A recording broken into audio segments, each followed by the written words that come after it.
If we could have everyone take seats and close the doors, please.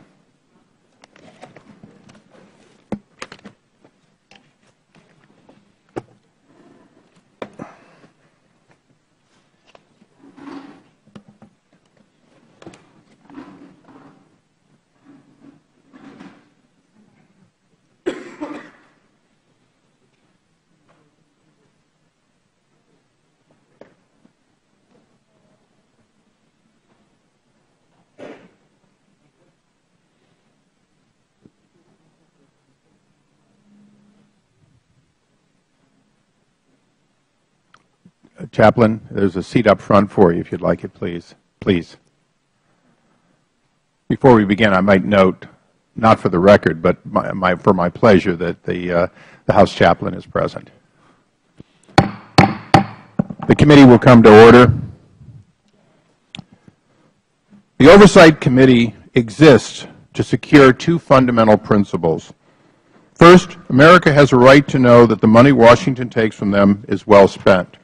And second, Americans deserve an efficient, effective government that works for them. Our duty on the Oversight and Government Reform Committee is to protect these rights. Our solemn responsibility is to hold government accountable to taxpayers, because taxpayers have a right to know what they get from their government. Our responsibility is to work tirelessly in partnership with citizen watchdogs to deliver the facts to the American people and bring genuine reform to the Federal bureaucracy. Today's hearing is a solemn one. It involves freedom of conscience. Ultimately, without the first pillar of our freedoms, the freedoms that we did not give up to our government, the American democracy and the experiment that has lasted over 200 years falls for no purpose. The architects of our Constitution believed our country would be a place that would accommodate all religions. In fact, they could not agree on religion more than anything else. Our founding fathers came from different religions, and they did not trust that one religious order would not circumvent another. For in fact, many came from a country in which they were of one religion and had to change to another on a government edict. Many look at establishment of religion as all it's about. But ultimately, our founding fathers, including Thomas Jefferson, including George Washington and others, all understood that, in fact, their conscience was their guide, and their conscience came overwhelmingly from their religious convictions. And therefore, time and time again, they made it clear that a man's conscience, particularly if it flowed from his faith, had a special role in our freedoms. I might note, not for a subject that many would bring up today, but that in fact, since our founding, men primarily, and now men and women, can refuse to serve under arms for reasons of personal conviction stemming from their faith. There is no greater obligation than to serve your country in time of war. But in fact, our country, for hundreds of years, has understood that faith comes first, and that no man or woman should ever be forced to betray that faith. Many will frame today not as First Amendment, but about the particular issue that comes before us related to the Obama health care plan. This is not about that.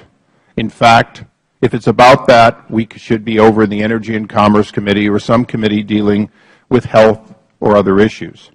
This committee wants to fully vet, with the most knowledgeable of both clergy and lay people that we could find, the real questions of where does faith begin and where does it end? Where does government's ability to influence decisions made by people of faith, and where does it end? These basic questions go to the heart of the Constitution. I recognize that there will be people who do not like the outcome of any decision involving the Constitution, whether it's the Miranda warning related to self-incrimination, whether it's in fact a free press able to denounce people in government or others, whether it's one after another of the Bill of Rights or other items so entrenched in the Constitution. Many of them are objectionable to others. But let us understand, inalienable rights flow from all of us, whether we're in the majority or an incredibly small minority. That ultimately is what we're going to discuss today. I expect that we will hear from people who have spent their entire life pondering these very questions of faith and conscience. I expect we will meet in the second panel, particularly from people who must execute both faith and often education and other responsibilities that have fallen to church and church-like groups since our founding. I take this as very solemn. I know that all of us on the panel do. The tone today is about learning and listening, and I certainly hope all of us who came here, including the students who are in the audience today, recognize how important this juncture in our democracy is. And with that, I recognize the ranking member for his opening statement. Thank you very much, Mr. Chairman. As the son of two Pentecostal ministers from a small church in Baltimore, I understand the position of the religious community on this issue. I know both through my faith and my legal training that we have an obligation as a nation to make accommodations when appropriate to avoid undue interference with the practice of religion. But there's another core interest we must consider, and that is the interest of women. The pill has had a profound impact on their well-being, far more than any man in this room can possibly know. It has allowed women to control their lives and make very personal decisions about how many children to have and when to have them. I think everyone understands what is going on here today. The chairman is promoting a conspiracy theory that the federal government is conducting a war against religion. He has stacked the hearing with witnesses who agree with his position. He has not invited Catholic Health Association, Catholic Charities, Catholics United, or a host of other Catholic groups that praise the White House for making the accommodation they made last week. He has also refused to allow a minority witness to testify about the interests of women who want safe and affordable coverage for basic preventive health care, including contraception. In my opinion, this committee commits a massive injustice by trying to pretend that the views of millions of women across this country are meaningless or worthless or irrelevant to the debate. For these reasons, I yield the rest of my time to Congresswoman from New York, Carolyn Maloney. Thank you, Elijah. I know firsthand of your deep faith, and I know you place tremendous value on your faith and on open dialogue. So I appreciate your efforts to get a more balanced hearing today. What I want to know is, where are the women? When I look at this panel, I don't see one single woman representing the tens of millions of women across the country who want and need insurance coverage for basic preventive health care services, including family planning. Where are the women? Mr. Chairman, I was deeply disturbed that you rejected our request to hear from a woman, a third-year student at Georgetown Law School named Sandra Fluke. She hoped to tell this committee about a classmate of hers who was diagnosed with a syndrome that causes ovarian cysts. Her doctor prescribed the pill to treat this disease, but her student insurance did not cover it. Over several months, she paid out hundreds of dollars in out-of-pocket costs until she could no longer afford her medication, and she eventually ended up losing her ovary. Your staff told us you personally rejected Ms. Fluke's testimony, saying that, and I quote, "The hearing is not about reproductive rights and contraception," end quote. Of course this hearing is about rights, contraception and birth control. It's about the fact that women want to have access to basic health services, family planning through their health insurance plan. But some would prevent them from having it by using lawsuits and ballot initiatives in dozens of states to roll back the fundamental rights of women to a time when the government thought what happened in the bedroom was their business and contraceptives were illegal. Tens of millions of us who are following these hearings lived through those times, and I can tell you with great certainty, we will not be forced back to that dark and primitive era. This is why last week the administration announced a common sense accommodation. Churches do not have to provide insurance coverage for contraceptives. They do not have to approve them. They do not have to prescribe them, dispense them, or use them. But women will have the right to access them. Women who work at nonprofit religious entities like hospitals and universities will be able to obtain coverage directly from their insurance companies, not from religious organizations, but from independent insurance companies. Medical and health experts support this policy. Economists support it, and a host of Catholic groups that were conspicuously not invited to testify today. The vast majority of women, including women of faith, use some form of birth control at some point in their lives, whether to plan the number or spacing of their children or to address significant medical conditions.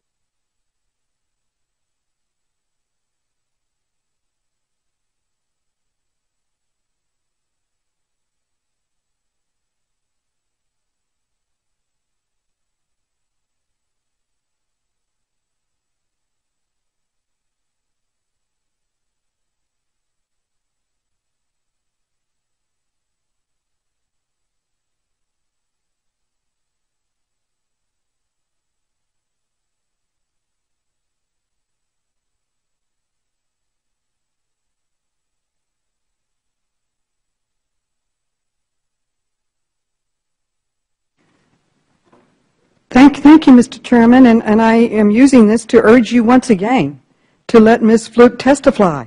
Let one woman speak for the panel right now on this all-male panel. She is here in the audience today. She is steps away. Even if you think you will disagree with everything she says, don't we owe it to the tens of millions of American women whose lives will be affected to let just one woman speak on their behalf today on this panel, as requested by the Democratic minority?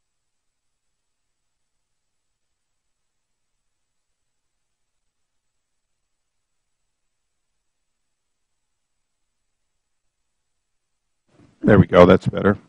I now ask unanimous consent that both the website image and the statement by the Catholic Charities, in which they say in response, be accepted into the record, in which they say in response to a great number of mischaracterizations in media, Catholic Charities USA wants to make two things very clear.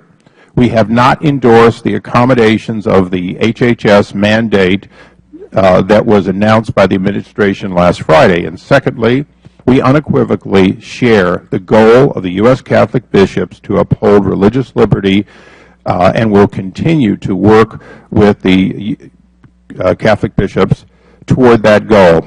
Any representation to the contrary is false. Additionally, and without objection, so ordered. Additionally, I ask unanimous consent that the letter dated February 15, 2012 and entitled Unacceptable be placed in the record. Without objection, so ordered. I will note that the letter is in response to the President's announcement that the government compromise and is signed by over 300 individuals and groups, including universities, professors, religious leaders, journalists, independent scholars, lawyers, and think tanks. Mr. Chairman. For what purpose did the gentlelady seek could I make an recognition? inquiry? The gentlelady from New York asked a direct question of the chair, and I did not hear an answer. I'm she prepared. asked that. The gentlelady, I understand, and I was prepared the next item to respond to both the ranking member and the gentlelady. This House takes very seriously the committee rules.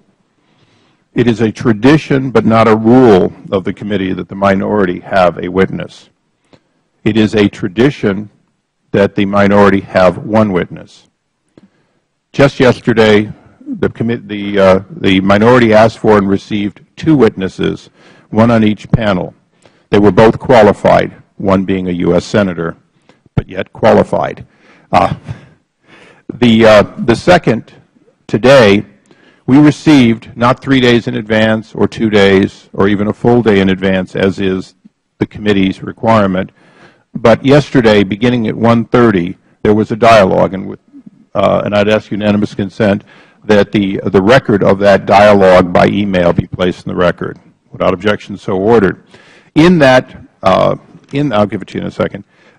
In that dialogue, beginning only at 10:45 in the morning and going through 4:59, there was an exchange of requests. The initial request by the minority was for two witnesses, the one who has been mentioned, and Barry Lynn. Barry Lynn is a well-known, I understand, ordained minister who has spoken on the issues of religious freedom, has entered into both civil and in fact, legal proceedings for many, many years, is well-regarded and well-known, even if I disagree. When asked about the two-witness request, I asked what are their qualifications. Additionally, I recognized immediately Barry Lynn as the executive director of, and I'll quote, Americans United for Separation of Church and State. He was, in fact, both because of his religious background and because of his position and because of his long-standing on that issue, he was fully qualified, and I accepted him. During the intervening time outlined here, there was a retraction when we said there would only be one, and instead the minority chose the witness we had not found to be appropriate or qualified. Now, appropriate and qualified is a decision I have to make. I asked our staff, what is her background, what has she done? They did the usual that we do when we're not provided the 3 days and the forms that go with it. They did a Google search. They looked and found that she was, in fact, and is, a college student who appears to have become energized over this issue and participated in approximately a 45-minute press conference, which is video available. For that reason, I have asked my staff to post her entire 45-minute, link to the 45-minute press conference so that the public can see her opinion. I cannot and will not arbitrarily take a majority or minority witness if they do not have the appropriate credentials, both for a hearing at the full committee of the U.S. House of Representatives, and if we cannot vet them in a timely fashion. I believe that you did suggest two witnesses. One was clearly appropriate and qualified, and I might note in closing that if you had asked for a representative of Catholic Charities or some other group, in other words, if you had asked for two fully qualified individuals, and particularly if you had asked for 3 or 4 but done it on Monday when we began saying, where are your witnesses, we would likely have had one on each panel. So today we will have Barry Lynn, if he comes in time for the second panel, we'll include him. And you will not have a witness otherwise. But understand, for all the folks that have made this point, not asked for in a timely fashion, not accepting the one of the two that you asked for that we accepted, makes it very difficult beginning yesterday and going through the afternoon. Does that fully answer the gentlelady's question? Ms. Maloney. Ms. Fluke is a student at a well-respected Catholic university. She is affected by these policies. Why in the world is she not qualified to speak? And I appreciate the gentlelady's question. We are not having a hearing on the policies or the details related to the single issue of Obamacare and this particular mandate. This hearing is about religious freedom. As you'll note, the men that you've noted on the panel come from denominations other than Roman Catholic. They are, in fact, here to speak about a broad question. If this hearing were more broadly about health care or Obamacare, it would likely be, the President's now the legal thing, which we often call Obamacare. The fact is, it would probably be a Ways and Means Committee hearing or an Energy and Commerce. We are here looking at government's bounds of, in fact, not is it a good idea, not does it save or cost money, but in fact, how does it impact religious organizations and people of conscience and faith. That's the limit of this hearing today, and we have chosen and informed the minority in appropriate time, starting a week ago. We've said this is the type of people we're going to have and why, and that's hopefully what we'll all understand. Why does the gentleman from Illinois seek recognition? Mr. Chairman, if I could just address this point with you just for a moment. Please. You and I have always worked well together. While not always agreeing on issues, we formed the Transparency Caucus together. You know there have been several times when I've crossed party lines to work with you on issues. Will today be one of those times? I'm betting not, but with all due respect, I think the American public has a funny way of deciding what the core issue is when something happens before this committee. And all I'm suggesting, with the greatest respect, is for you to decide what the issue is. Others look at the same points of fact and say the issue is really this. And I think if you talk about liberties and expression, I think the freedom of thought is as important as any that you've discussed. And I think that and I say this without trying to raise your hackles, that's suppressing that freedom of thought. It's this notion that one person, as fair as you might be attempting to be, is unilaterally deciding what the issue is. And the core here is, and that's why there's so much controversy on this matter, is that people see it in a different way. And I appreciate until we get past that point, we're going to have problems. Well, I appreciate the gentleman's, and I'll take this as the last comment, if you don't mind. The fact is, it is the obligation of the majority to set the agenda. When Mr. Towns was chairman, he set the agenda. On occasions, he gave me no option for a witness. When Mr.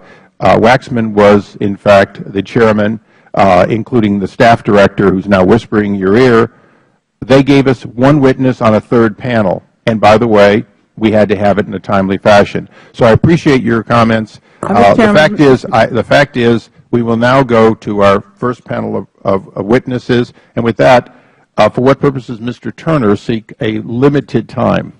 Thank you, Mr. Chairman. I appreciate the opportunity. The gentleman is recognized for 1 minute. I would like to welcome to this hearing Dr. Conroy's Advanced Placement United States Government class. Among the 25 high school seniors that we have here with us from Georgetown Visitation Preparatory High School includes my daughter Carolyn, and I appreciate you willing to allow me to recognize them today. This is a government class. They, of course, studied the issue of the Constitution, the issue of freedom of religion, the issues of freedom of state. This is a hearing that will be very important to them. I appreciate welcoming them on a bipartisan basis to this hearing, Mr. Chairman. I thank the gentleman. Mr. Chairman, I have a parliamentary inquiry. The gentlelady will state her parliamentary inquiry. You have just made an interpretation of the rules, and I stress the word interpretation because it is precisely that. But the gentlelady will state her parliamentary inquiry. I asked the staff to get me the rules, Mr. Chairman. The gentlelady will and one thing, Mr. Chairman, we've been denied the right to have a witness. I want to have the right to make a parliamentary inquiry. State your parliamentary inquiry. Now, the rule that I am citing, Mr. Chairman, is a rule of the committee, Rule 2, and it states, and I am quoting, that every member of the committee shall be provided with a memorandum at least 3 calendar days before each meeting or hearing explaining the names, titles, background, and reasons for the appearance of any witnesses. Last night at 4:59 p.m., committee members were sent a notice that invited 2 additional Republican witnesses for today's hearing. This notice was less than 24 hours before this morning's hearings, and therefore your actions have violated Rule 2, which requires a minimum of 3 days' notice to give committee members adequate time to prepare for the hearing. Now, of course, under normal circumstances, if there had been any deference to the minority, I would not even raise this procedural matter. But you yourself have raised the rules, and in light of that fact, and particularly in light of the fact that you are refusing a minority witness. Is noted. The gentlelady's inquiry is noted. The chairman is prepared to respond. That same Rule 2 says unless there are unusual circumstances. Since you might be aware that one of the two witnesses was Barry Lynn, and since only yesterday, 2 days after what would be the appropriate time for the minority to name their witness request, we were given it. With the short notice, final schedule was determined based on the unusual circumstances of the minority not in a timely fashion submitting any valid request for any witnesses, even though on a daily basis, actually multiple times per day, the majority requested that. With that, the chair will now welcome our first panel of witnesses. Mr. Chairman, I ask for a vote on my inquiries. Whether we now welcome the Reverend William Laurie, Roman Catholic Bishop of Bridgeport, Connecticut. He is chairman of the Ad Hoc Committee for Religious Liberty of the United States Conference of Catholic Bishops. In other words, the go-to on this issue. The Reverend Matthew Harrison is president of the Lutheran Church, Missouri Synod. Did I pronounce that last? Synod. We have two Dr. Mitchell, so this is going to be an interesting day. Dr. C. Ben Mitchell is the Graves Professor of Moral Philosophy at Union University, and Rabbi Soloveitchik, close? You're the only rabbi. This will make it a little easier. Is director of the Strauss Center of Torah and Western Thought at Yeshiva University and associate rabbi of the congregation. And that one you're going to have to help us with. So it will be. And Dr. Craig Mitchell is associate professor of ethics, chair of the ethics department, and associate director of the Richard Land Center of Cultural Engagement at Southwestern Baptist Theological Seminary. I know you're clergy, I know you're sworn to God, but this committee has a rule that you'll also be sworn here. Would you please rise to take the oath? Raise your right hands, please. Do you solemnly swear that the testimony, I think they'll swear, not affirm. Do you solemnly swear that the testimony you're about to give will be the truth, the whole truth, and nothing but the truth? Let the record reflect that all witnesses answered in the affirmative. Thank you. Please be seated. Today is a large panel on the first and the second panel, so your entire statements and extraneous information you would like to supplement within 5 days will be placed in the record. So I would ask you as close as possible to observe the lights or the timers in front of you and stay as close as you can to 5 minutes. Recognizing that there are no sermons here today. And with that, Bishop Laurie is recognized. Thank you very much, Mr. Chairman, distinguished members of the committee, for the opportunity to testify today. For my testimony today, I would like to tell a story. Let's call it the parable of the kosher deli. Once upon a time, a new law was proposed so that any business that serves food must serve pork. There is a narrow exception for kosher catering halls attached to synagogues, since they serve mostly members of that synagogue, but kosher delicatessens are still subject to the mandate. The Orthodox Jewish community, whose members run kosher delis and many other restaurants and groceries besides, expresses its outrage at the new government mandate. And they are joined by others who have no problem with eating pork, not just the many Jews who eat pork, but people of all faiths, because these others recognize the threat to the principle of religious liberty. They recognize as well the practical impact of the damage to that principle. They know that if the mandate stands, they might be the next ones to be forced under the threat of government sanction to violate their most deeply held beliefs, especially their unpopular beliefs. Meanwhile, those who support the mandate respond, "But pork is good for you." Other supporters add, "So many Jews eat pork, and those who don't should just get with the times." Still others say, "Those Orthodox are just trying to impose their beliefs on everyone else." But in our hypothetical, those arguments fail in the public debate because people widely recognize the following points. First, although people may reasonably debate whether pork is good for you, that's not the question posed by the nationwide pork mandate.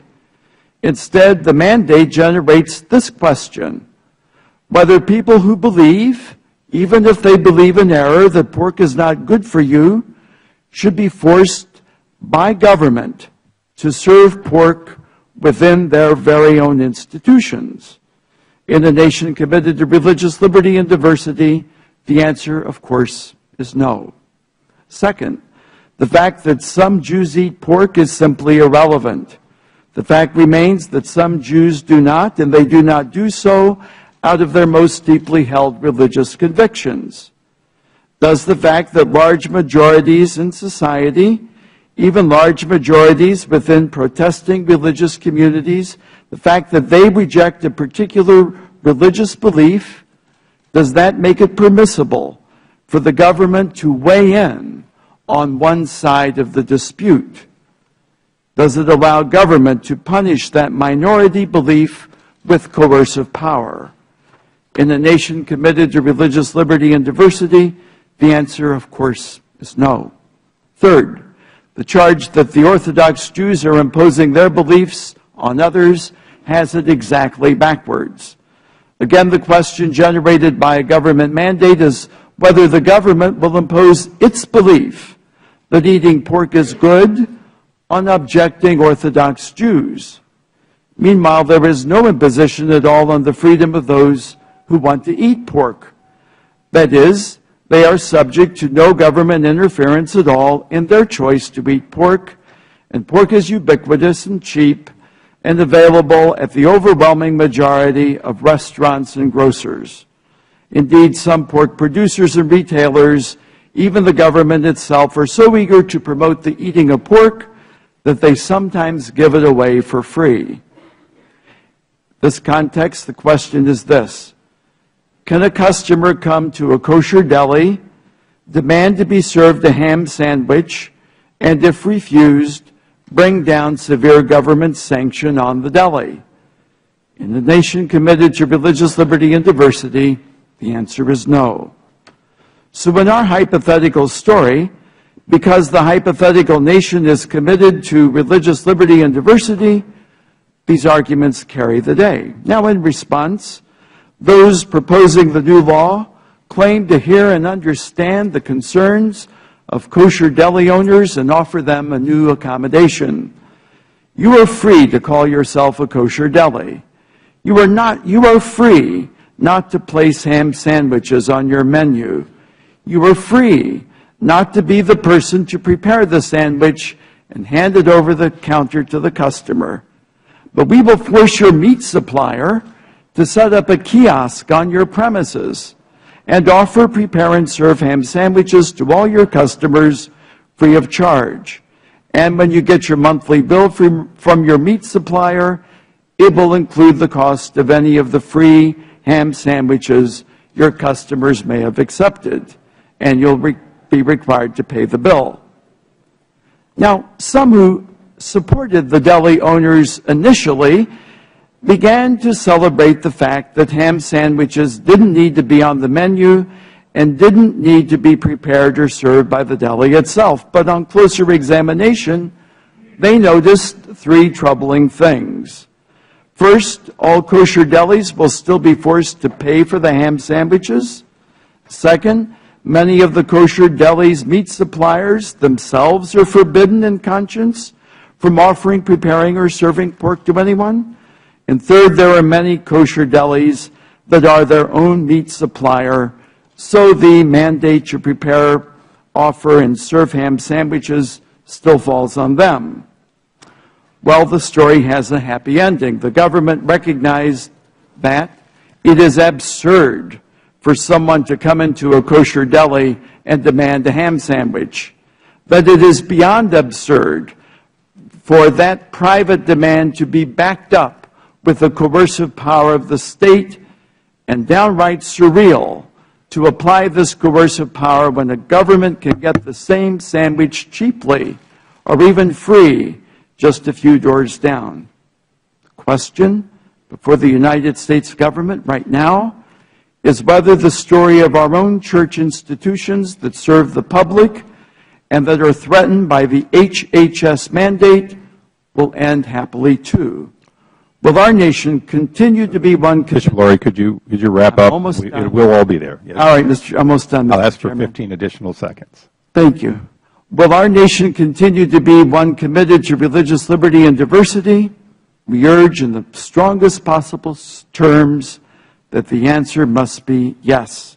We urge you in the strongest possible terms to answer in the same way.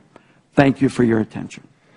I thank you. I will note for the record that witnesses swore or affirmed, depending upon their faith.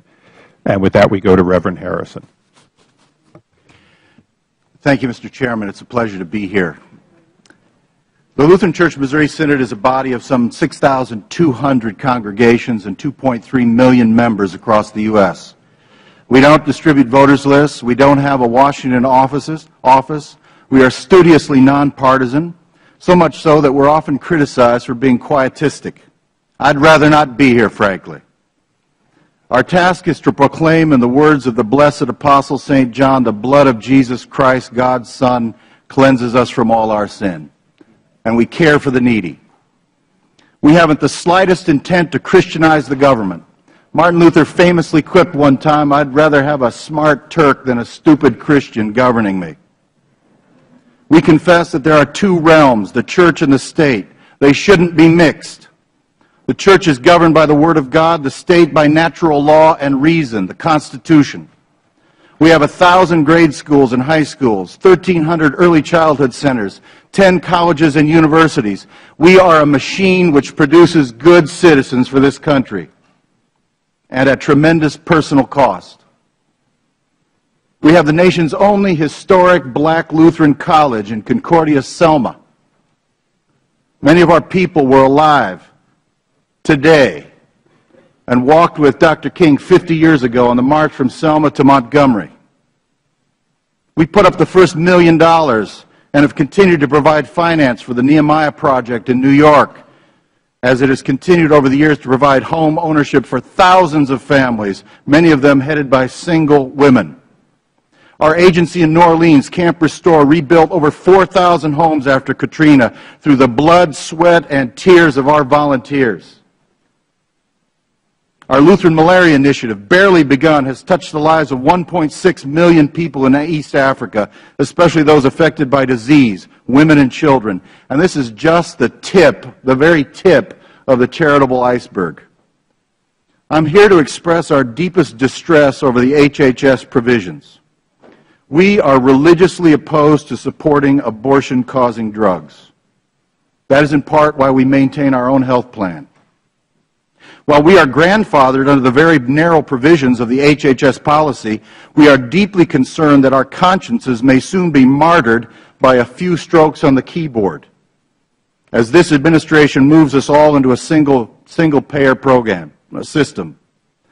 Our direct experience in the Hosanna Tabor case with one of our congregations gives us no comfort that this administration will be concerned to guard our free exercise rights. We self-insure 50,000 people. We do it well. Our workers make an average of $43,000 a year. 17,000 teachers make much less on average. Our health plan was preparing to take significant cost-saving measures to be passed on to our workers just as this health care legislation was passed. We elected not to make those changes, incurred great cost, lest we fall out of the narrow provisions of the required for the grandfather clause. While we are opposed in principle not to all forms of birth control, but only abortion-causing drugs, we stand with our friends in the Catholic Church and all others, Christian or non-Christian, under the free exercise and conscience provisions of the U.S. Constitution. Religious people determine what violates their consciences, not the federal government. The conscience is a sacred thing.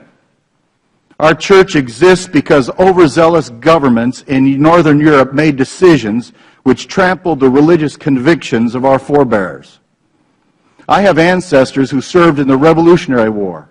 I have ancestors who were on the Lewis and Clark expedition. I have ancestors who served in the War of 1812, who fought for the North in the Civil War. My 88-year-old father-in-law has recounted to me in tears many times the horrors of the Battle of the Bulge. In fact, Bud Day, the most highly decorated veteran alive, is a member of the Lutheran Church Missouri Synod. We fought for a free conscience in this country, and we won't give it up without a fight. To paraphrase Martin Luther, the heart and conscience has room only for God, not for God and the federal government. The bed is too narrow, the blanket is too short. We must obey God rather than men, and we will. Please get the federal government, Mr. Chairman, out of our consciences. Thank you. Thank you. We now go to Dr. Mitchell. Before you begin, pursuant to the tradition of this committee, I ask unanimous consent that Mr. Mulvaney and other members who may join us not of this committee be allowed to sit on the dais and, if time permits, ask questions after all members of the committee have asked. Without objection, so ordered. Dr. Mitchell. Good morning, Mr. Chairman and members of the committee. As the Chairman said, I'm C. Ben Mitchell Graves, Professor of Moral Philosophy at Union University, a Christian liberal arts university in Jackson, Tennessee. I'm also an ordained minister in the Southern Baptist Convention and serve as a consultant on biomedical and life issues for the Ethics and Religious Liberty Commission of the Southern Baptist Convention. I'm both honored and humbled to testify in support of the protection of religious freedom and liberty of conscience. I'm honored because I have the opportunity and privilege of following in the legacy of my Baptist forebears who were such stalwart defenders of religious freedom.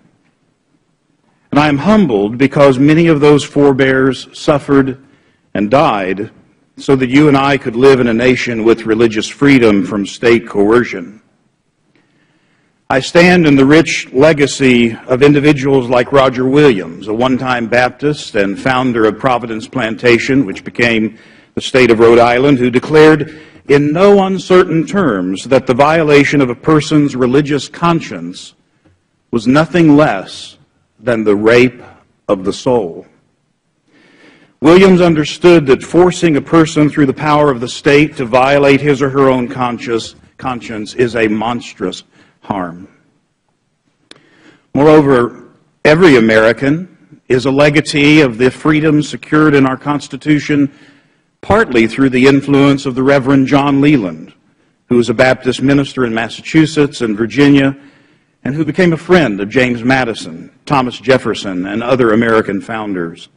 It was Leland who helped frame the free exercise clause of our First Amendment.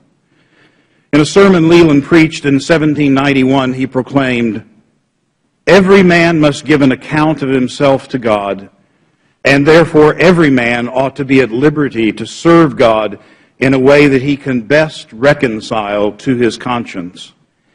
If government can answer in religious matters for individuals on the day of judgment, then let men be controlled by government.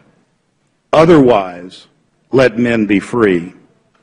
He continued, "Religion is a matter between God and individuals, religious opinions of men not being the objects of civil government, nor any way under its control."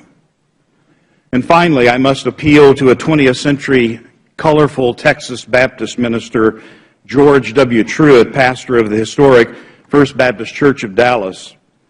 In a sermon preached from the steps of the U.S. Capitol On May 16, 1920, Reverend Truett recounted a discussion at a London dinner between an American statesman, Dr. J.L. Curry, and a member of the British House of Commons, John Bright. Mr. Bright asked Dr. Curry, "What distinct contribution has your America made to the science of government?" Curry responded immediately, "The doctrine of religious liberty." After a moment's reflection, Mr. Bright offered a reply, "It is a tremendous contribution." I have two reasons for citing these historical examples. On the one hand, it is to remind us that what American University law professor Daniel Dreisbach and his co-editor Mark David Hall have called the sacred rights of conscience, which we Americans enjoy, were secured at an extraordinary cost. Our forebears were beaten, imprisoned, and some died for the cause of religious freedom from state coercion. On the other hand, it is to remind us that, as Truett said later in his sermon on the Capitol, religious liberty was, at least largely, a Baptist achievement. And I would add, for the common good. Every American is a beneficiary of this legacy. We are all freeloading on their sacrifice. That's why I'm here to decry the contraception, abortifacient, and sterilization mandate issued by the Department of Health and Human Services on January 20th, 2012. The policy is an unconscionable intrusion by the state into the consciences of American citizens. And contrary to portrayals in some of the popular media, this is not just a Catholic issue. All people of faith, and even those who claim no faith, have a stake in whether or not the government can violate the consciences of its citizenry. Religious liberty and the freedom to obey one's conscience is also not just a Baptist issue. It is an American issue enshrined in our founding documents. The Obama administration's most recent so-called accommodation for religious organizations is no accommodation at all. It is a bait-and-switch scheme, in my view, of the most egregious sort. Thank you for this opportunity. Thank you, Dr. Mitchell. Rabbi, if you're going to do anything on, Catholic rules, just, do it as well as Bishop Laurie did. No, I'll stay out of that. Thank you. The rabbi is recognized. I'm also very concerned about the pork being produced here in Washington, actually, which is something that's... We all say we're concerned, but when it comes time to actually not serve it, it seems like it comes out. That's the problem. The gentleman is recognized. Thank you, Chairman Issa, members of the committee. In August of 1790, Moses Seixas, a leading member of the Hebrew congregation of Newport, Rhode Island, composed a letter to then-President George Washington, who was visiting Newport. In his letter, Seixas gave voice to his people's love of America and its liberties. Quote, "Deprived as we heretofore have been of the invaluable rights of free citizens," wrote Seixas, "we now, with a deep sense of gratitude to the Almighty, behold a government which to bigotry gives no sanction, to persecution no assistance." End quote. Washington responded with sentiments that Jews hold dear to this day. Quote, "The citizens of the United States of America have a right to applaud themselves," wrote Washington, "for giving to mankind a policy worthy of imitation. All possess alike liberty of conscience and immunities of citizenship." End quote. On Friday, in an op-ed in the Wall Street Journal, I joined Catholic and Protestant leaders in protesting a violation of religious freedom stemming from the Department of Health and Human Services' new directive, obligating religious organizations employing or serving members of other faiths to facilitate acts that those religious organizations consider violations of their religious tradition. Later that same day, the administration announced what it called an accommodation. Not religious organizations, but rather insurance companies would be the ones paying for the prescriptions and procedures that a faith community may find violative of its religious tenets. This putative accommodation is, however, no accommodation at all. The religious organizations would still be obligated to provide employees with an insurance policy that facilitates acts violating the organization's religious tenets. Although the religious leaders of the American Catholic community communicated this on Friday evening, the administration has refused to change its position thereby insisting that a faith community must either violate a tenet of its faith or be penalized. What I wish to focus on this morning in my very brief remarks is the exemption to the new insurance policy requirements that the administration did carve out from the outset, to wit, exempting from the new insurance policy obligations religious organizations that do not employ or serve members of other faiths. From this exemption carved out by the administration, at least two important corollaries follow. First, by carving out an exemption, however narrow, the administration implicitly acknowledges that forcing employers to purchase these insurance policies may involve a violation of religious freedom. Second, the administration implicitly assumes that those who employ or help others of a different religion are no longer acting in a religious capacity and as such are not entitled to the protection of the First Amendment. This betrays a complete misunderstanding of the nature of religion. For Orthodox Jews, religion and tradition govern not only praying in a synagogue or studying Torah in a Beit Midrash or wrapping oneself in the blatant trappings of religious observance such as phylacteries. Religion and tradition also inform our conduct in the less obvious manifestations of religious belief, from feeding the hungry to assessing medical ethics to 1,000,001 things in between.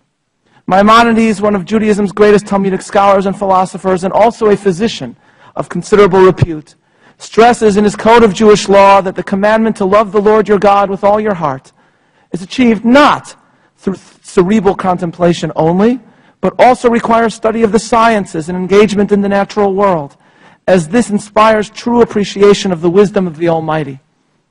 In refusing to extend religious liberty beyond the parameters of what the administration chooses to deem religious conduct, the administration denies people of faith the ability to define their religious activity. Therefore, not only does the new regulation threaten religious liberty in the narrow sense in requiring Catholic and other Christian communities to violate their religious tenets, also the administration impedes religious liberty by unilaterally redefining what it means to be religious. Washington concluded his missive to the Hebrew congregation of Newport by saying, quote, "May the children of the stock of Abraham who dwell in this land continue to merit and enjoy the goodwill of the other inhabitants, while everyone shall sit in safety under his own vine and fig tree, and there shall be none to make him afraid." Benefiting from 2 centuries of First Amendment protections in the United States, the Jewish children of the stock of Abraham must speak up when the liberties of conscience afforded their fellow Americans are threatened, and when the definition of religion itself is being redefined by bureaucratic fiat.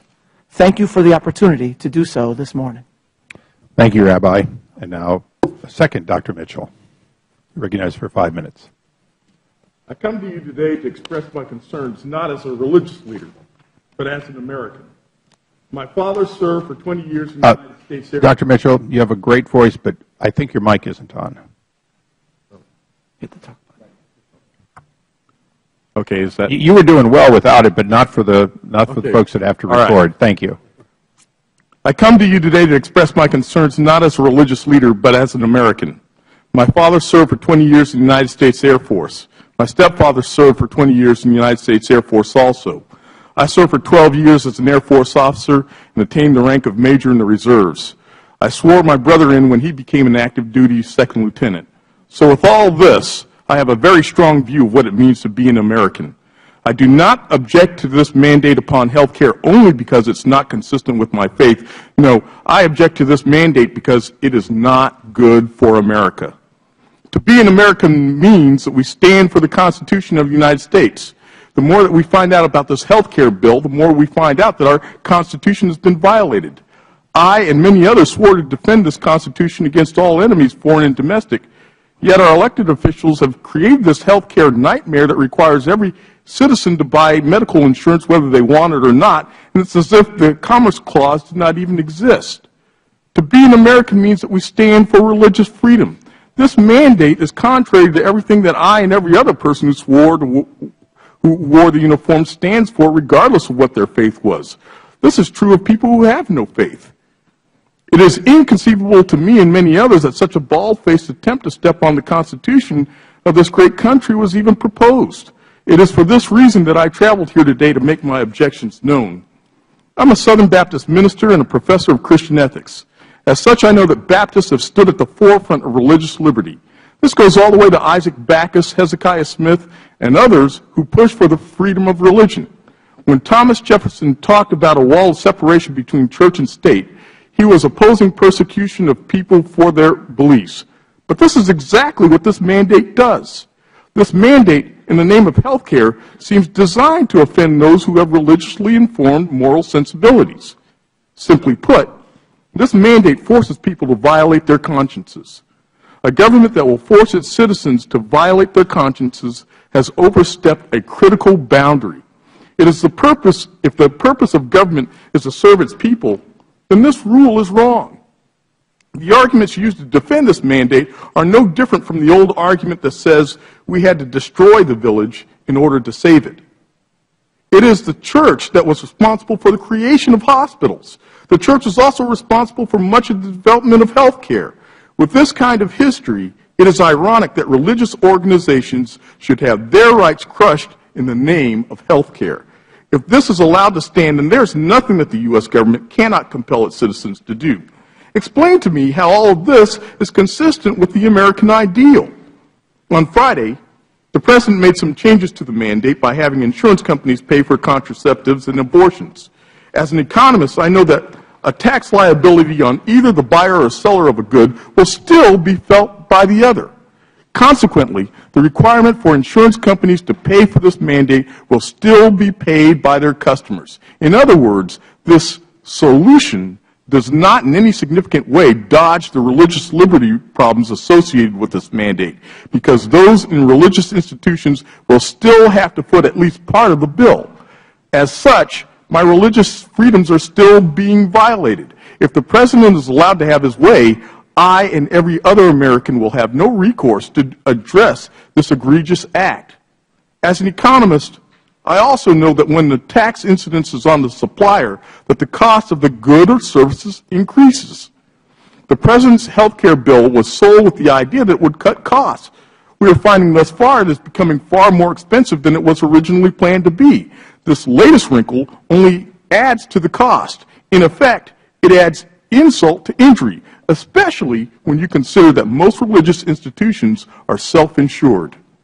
In conclusion, this rule is wrong, not just for religious conservatives, it's wrong for all Americans because it takes away the freedom of the citizens while emboldening the federal government to do whatever it wants. It's wrong because it violates the Constitution. It's wrong because it violates religious liberty. It's wrong because it forces people to violate their consciences. It is wrong because it's more expensive. This ruling is just plain wrong for America.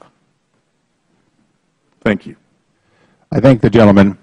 I will note that we are now joined by the gentlelady from the 3rd District of Connecticut, Ms. DeLauro, who also will be allowed to ask questions after all others.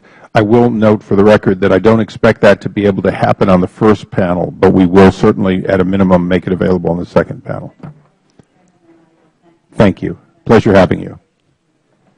I'll now recognize myself for 5 minutes for a round of questioning. Both in a letter I received yesterday and in his opening statement, the ranking member read or paraphrased the following paragraph. As the son of 2 ministers from a small church in Baltimore, I completely understand the position of the faith-based community on this issue. I know both through my faith and my legal training that we have an obligation as a nation to make accommodations. I'll now pause. He goes on to say, where appropriate, to avoid undue interference with the practice of religion in this country. For each of you, if I simply strike from this paragraph, where appropriate, obviously determined by the government, and undue, obviously determined by the government, and I read, to make accommodations to avoid interference with the practice of religion in this country, is that paragraph and that statement consistent with each of your views?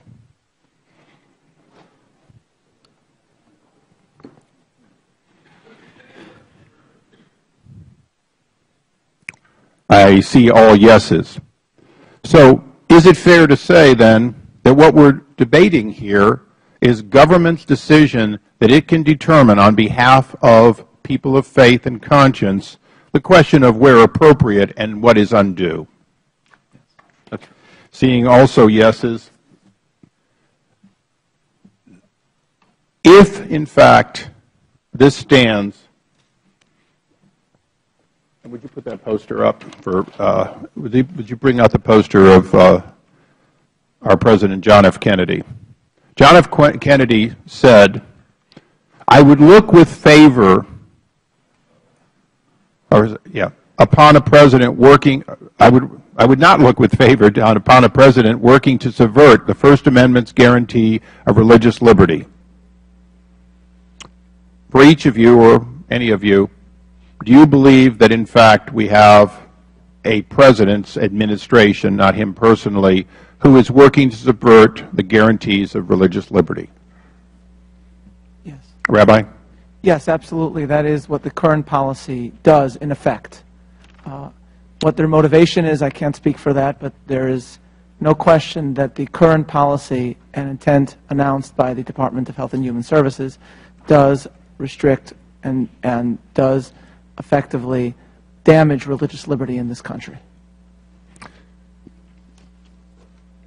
Let me ask a question, because each of you has expressed either opposition to the rule on the merits of what it does, or opposition because of how it affects future decisions of religious freedom.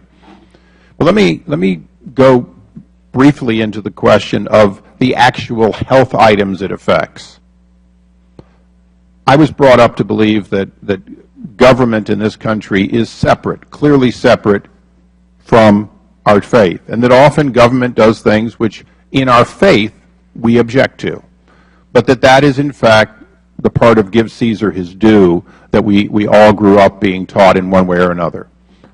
So in fact, if government were to provide these services over our personal objections, if government were to take our tax money and fund that, something that we have a heated discussion about all the time, would you change your position, not from objecting to the particular funding, but to the question of whether or not it is in fact impinging on or infringing your liberty and your ability to teach your faith and to practice it? Yes, Bishop. Government already does supply those things with our tax dollars. What we're objecting to is that government is now reaching into the internal governance of our religious bodies and requiring us directly or indirectly to use our own resources for it, because there's no such thing as free. So for all of you, and when you get to lead this off, it's sometimes easy and sometimes hard, but I want to set the stage, I think, for both sides. The fact is, today, what many of the members of the minority talked about, women's rights, reproductive rights, safety, health, the fact is the government spends your tax dollars involuntarily, in many cases, to do things that are along these lines, either for the poor and indigent or for others, and although religiously you may object to it, you recognize that that's separate from telling you must participate directly through your activities. Is that really what we're talking about here today? Definitely. Reverend Harris? Precisely. And it's been said that Caesar must be given no less than what is Caesar's, but no more either. And you hit the nail right on the head. We participate by paying our taxes in every aspect of society. We participate communally, etc. But this provision is draconian in that it invades the realm of our conscience, and it becomes impossible for us. Thank you. My time has expired, but Dr. Mitchell, you may answer if you briefly. Yeah, especially when you consider that most religious organizations are self-insured. We have our own insurance agencies, and forcing us to use our own money to do this, that's really getting into it. Rabbi, do you have anything? I think that's exactly right, Chairman Issa. And the President's spokesman recently, when speaking about the subject, said that what their concern is that they don't want religious employers, organizations restricting access to specific prescriptions, etc. But of course, those who have a religious objection are not seeking in America to restrict their access to it. What they are seeking is the freedom in their own right not to facilitate something that violates the tenets of their own faith. Thank you. The gentleman from the ranking member is recognized for 5 minutes. Bishop Lurie, I want to thank you. I want to thank all of you for being here. And let me say that I'm very thankful for the service of your organization and other Catholic groups that provide so much help to the poorest among us. So I thank you. On today's topic, I'd like to ask about all the other Catholic entities that praised the administration for their decision last week to allow them to operate consistently with their faith and the law. Because people are becoming confused. Some still have questions such as how entities that self-insure will be treated, but they all commended the administration. Unlike you, they believe these remaining issues can be worked out. For example, the Catholic Health Association represents the largest group of nonprofit health care providers. They stated that they were, and I quote, very pleased with the White House announcement that a resolution has been reached and that protects the religious liberty and conscience rights of Catholic institutions, end of quote. Similarly, Catholic Charities USA, the largest private network of social service organizations in the United States, stated that, and I quote, it welcomes the administration's attempt to meet the concerns of the religious community, end of quote. Catholics United is a nonprofit organization dedicated to promoting the Catholic social tradition. They called the White House plan, and I quote, a win-win solution, and stated that, and I quote, President Obama has shown us that he is willing to rise above the partisan fray to deliver an actual policy solution that both meets the health care needs of all employees and respects the religious liberty of Catholic institutions, end of quote. And I know we can all differ in our opinions. But Bishop Lurie, do you disagree with all these other Catholic leaders who believe the administration has struck the right balance? Well, thank you very much for the opportunity to comment on that. First of all,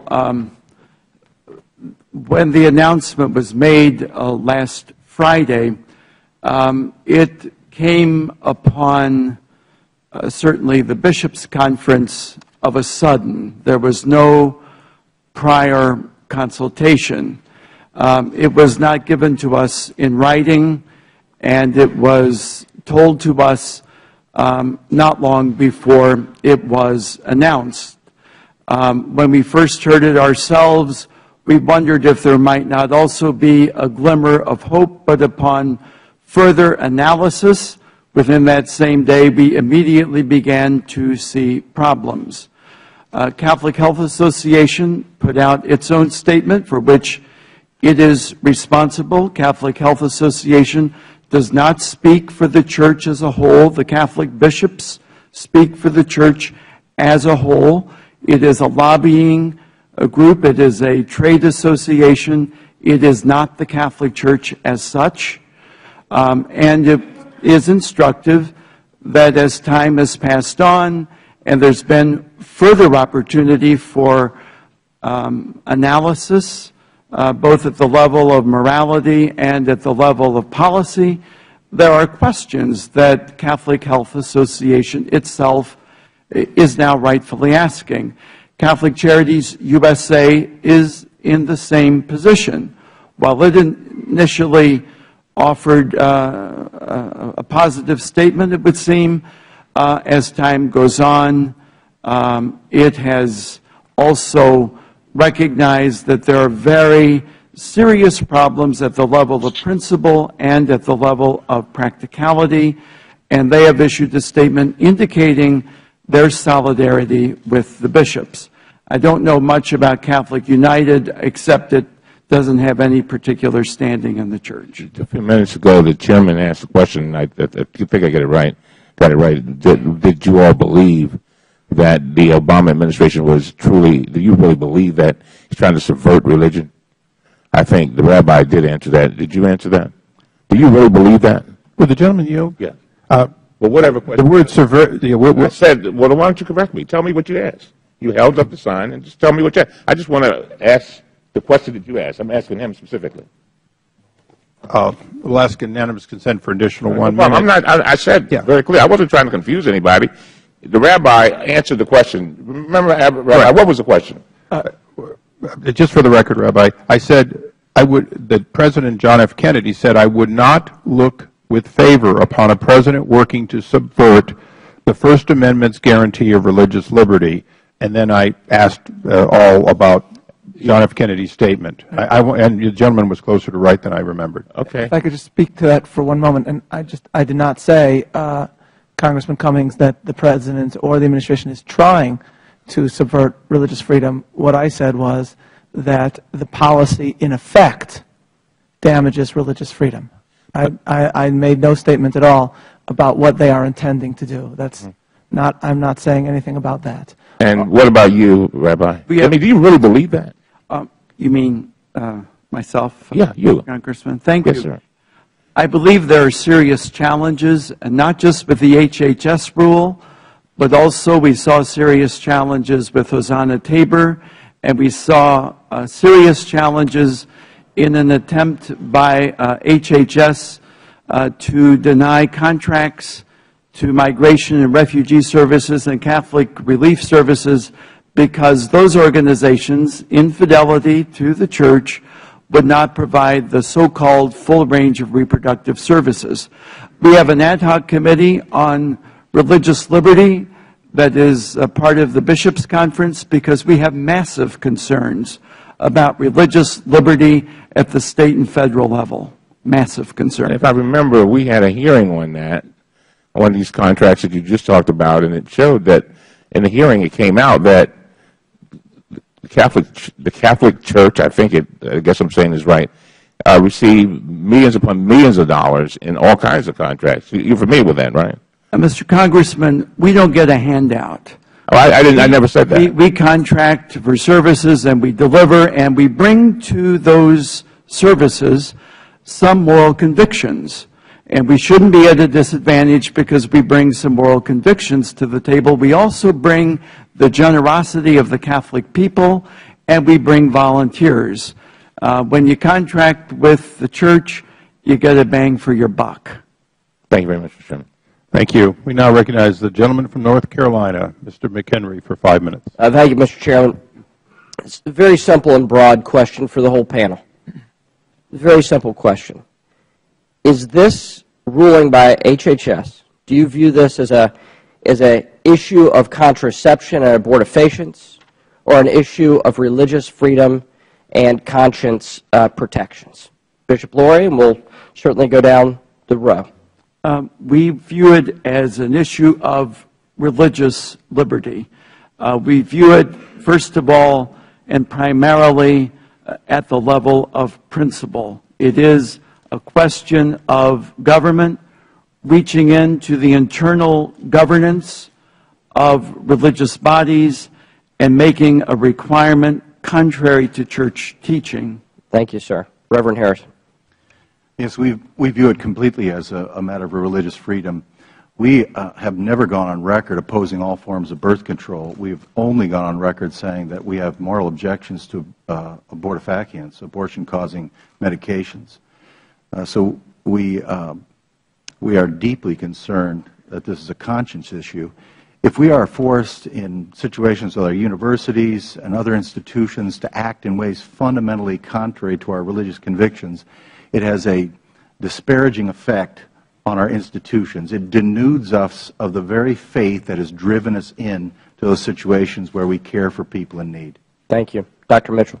It is completely a religious liberty issue for us, a freedom of conscience issue for us. There is an erosion of trust, I must say, among Baptists or many Baptists and the administration. And as we now are sort of experiencing the warm winds of an Arab Spring in the Middle East, we worry seriously. It's a solemn issue for us. We worry seriously that we may be entering the first chilling days of our winter of discontent. Rabbi? Yes, Congressman, this is absolutely an issue of religious freedom and only of religious freedom. If there are members of this committee or of Congress or of the executive branch who are concerned about access to contraception, they can seek through legislation or otherwise to ensure greater access to that. That can be debated in Congress. The members of Congress can vote on that, etc. And they're absolutely entitled and able to do that as members of Congress under the powers granted to them by the Constitution. What they cannot do, and that's why we're here today, is to achieve this end by trampling on the religious freedoms and the liberty of conscience of Americans. And they can't do that because that would be a violation of the Constitution that both members of Congress and of the executive branch have sworn to uphold and protect. Thank you, sir. Dr. Mitchell. Yes, this is clearly an issue of religious liberty, and it's one that I couldn't have imagined coming. And I think to see it as anything else is to completely miss the real importance of this issue. And so that's why I'm here. Thank you. Thank you for answering that question. A lot of folks want to pose this as a question of access to contraception. It is a deeper question of conscience protection and compelling an individual not simply to not do something, but compelling an individual to purchase something which they find morally objectionable, and using the force of the state to compel them to do that. There's an additional question. You know, there's a distinction within this rule about whether or not you're a religious institution, primarily serving people only of your faith, or are you open to others? So, Bishop Lori, there's a significant amount that the Catholic Church does, not just in Washington, D.C. or Connecticut, but across the country. So why does the Catholic Church only serve Catholics? No, it does not. Why? We serve... with all due respect, I'm Catholic, and for me to speak to a bishop like this is a little bit... It is your immortal soul you're risking. Yes. Well, room over here.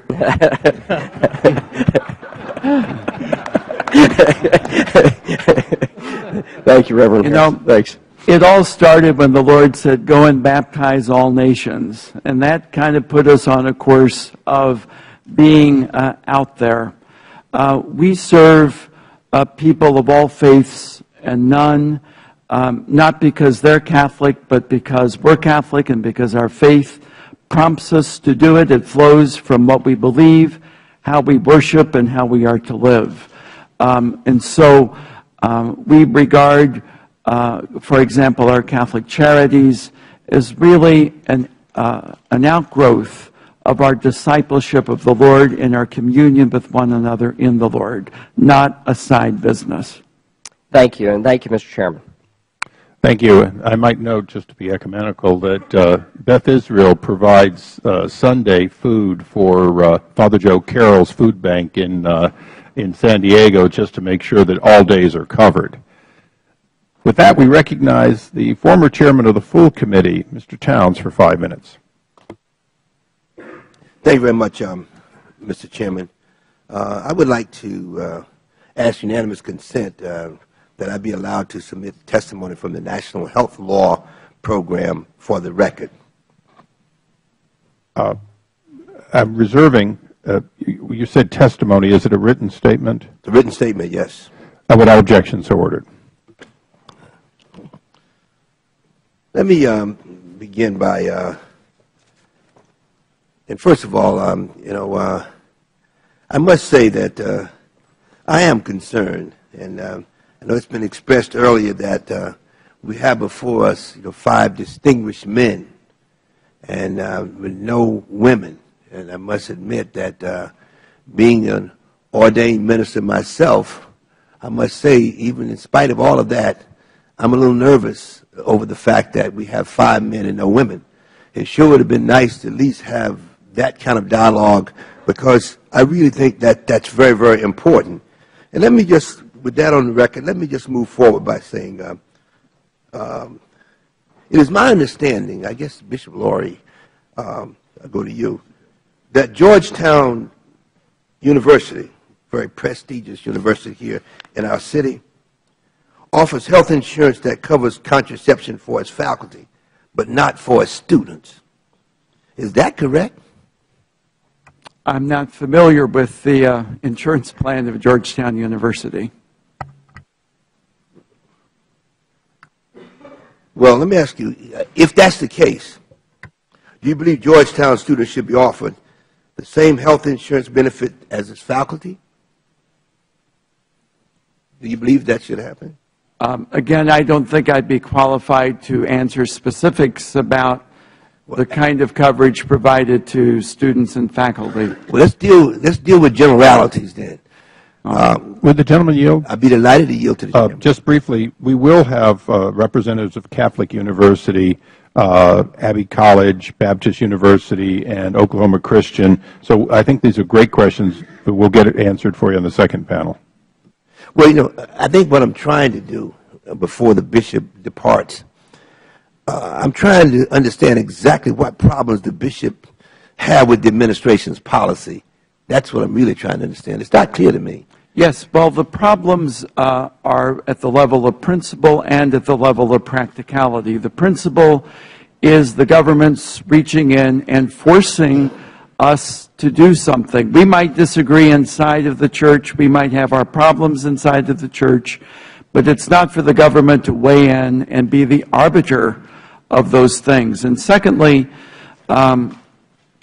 many church entities, such as the Diocese of Bridgeport, which I can certainly speak about, they're self-insured.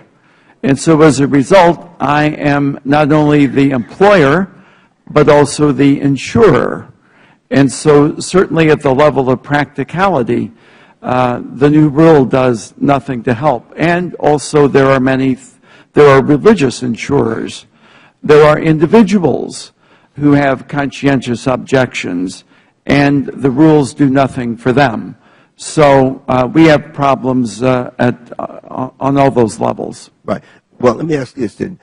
What if a Catholic entity decides that it wants to obtain insurance for its employees from outside that covers contraceptives? Does that violate Catholic doctrine?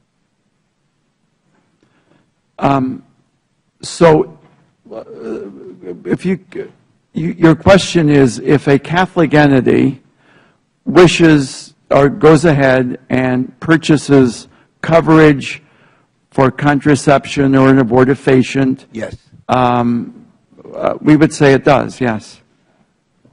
Anyone else, does it violate your doctrine? Very quickly, I'm running out of time. Most specifically, only in the case of those drugs which specifically cause abortion. Quickly. And within the Southern Baptist Convention, we have a resolutions process in our denomination that has, time after time after time, has passed resolutions against any abortifacient drugs. My concern here, Congressman, is not what one particular Jewish organization might say about a particular prescription or procedure or whether their tenets are violated when they're forced to provide that. My concern is when Congress or the administration comes in and says, well, I see that there are some members of one faith who say this, some members of the other faith who say this, so we're going to unilaterally side with these people and force everyone, even over their objections, to violate their conscience. In general, a religious community and a religious organization should be free to define what the tenets of their faith are, and they should be listened to when they are told that a particular demand or mandate by the federal government violates those liberties. Mr. Chairman, I'd like to say amen to the rabbi because I've never had the chance to do that before. The gentleman's time has expired. But can I get Dr. Mitchell's response? Of course, the gentleman can answer if he'd like to. Yes, the Southern Baptist Convention, there's no one statement that speaks for all of us, but I think if you were to poll all the professors at our Southern Baptist seminaries, what you would find is that we stand solidly against abortion. We believe that it is contrary to Christian faith and practice. You know, the reason I asked this question, being an ordained minister myself, I still feel that the woman's right to choose is something that we should just not ignore. And of course, as I indicated early on, it sure would be nice and make me feel a lot more comfortable if we had a couple of females on this panel. I yield back, Mr. Chairman. I thank the gentleman for yield back. I might note that the Reverend Barry Lynn was not a female, and that was who you requested that would have been on this panel. With that, we go to the gentleman from Michigan, Mr. Wahlberg, for 5 minutes. Thank you, Mr. Chairman, and I would yield for such time as needed. Thank you. I just want to be very brief. Gandhi said, in matters of conscience, the law of the majority has no place.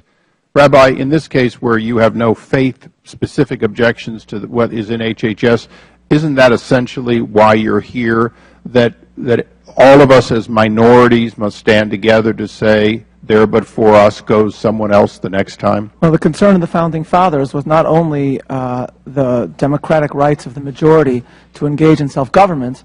Their major concerns in constructing the Constitution was the rights of minority, what they called either factions or groups in this country. And when I see the religious leaders of one pretty large religious community in this country say that this government mandate will force us, or is seeking to force us, to violate a tenet of our faith, and to see then the administration say, well, that's too bad, then smaller denominations or faiths in this country begin to wonder, well, not only is this an outrageous violation of one particular faith's religious freedom, it's quite frightening to all of us who care about our own religious freedom. Thank you. I thank the gentleman for yielding.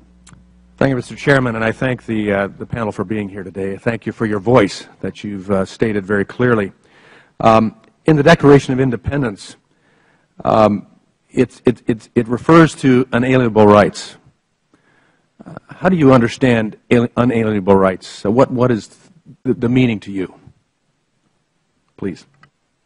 Thank you. Inalienable means that they are inherent in the human person, and they are inherent in the human person because they have been put there by the Creator, and that they are, as John F. Kennedy said in his inaugural, they are not given by the generosity of the state, but by the hand of God. I assume all of the rest of you would agree to that? Let me ask a follow-up question. Should your parishioners, speaking especially of those of you, Bishop Laurie, as well as Reverend Harrison, should your parishioners, who are body shop owners or lawyers, whatever, have First Amendment rights of conscience? They most definitely should. Regardless of being an institution or not? Yes, institutional rights rest on the foundation of individual rights. And it's clearly the teaching of the Church in its Declaration on Religious Liberty that we begin really with individual rights. And so it ought to be possible in this country, if one wishes, to have a business, let's say, run on Christian principles, where people agree to work in such a business, and where insurers and employers and employees all come together and agree how that's all going to work. Reverend Harrison? I agree completely. It's surreal. This whole conversation is utterly surreal. If the Supreme Court can uphold the rights of a tiny sect to use a hallucinogenic drug in its religious rights, how is it that our fundamental rights of conscience over long-established moral principle, virtually unchanging in the history of Christianity, is somehow dismantled? And I find it totally offensive that we are subject to accommodations and grandfather clauses. You can't accommodate and you can't grandfather clause the First Amendment. It is our right. Martin Luther would express appreciation for your intensity of position on that.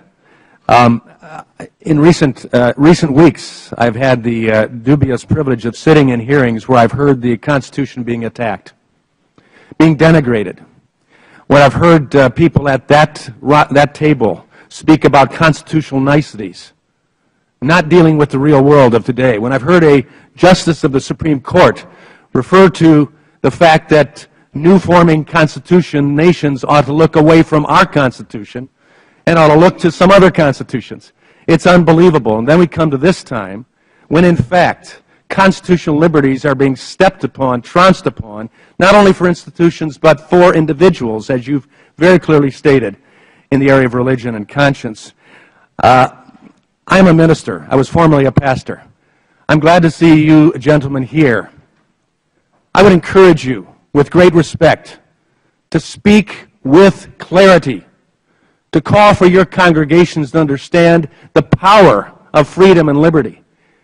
And as Jonathan Witherspoon, who happened to be a member of Congress and a signer of the Declaration of Independence and a signer of the Constitution, stated very clearly, a republic once equally poised must either preserve its virtue or lose its liberty. John Adams followed, saying that liberty once lost is liberty lost forever.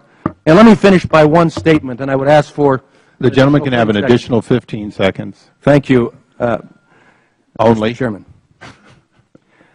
I don't normally quote from Joseph Stalin, but today he said something appropriate about liberty.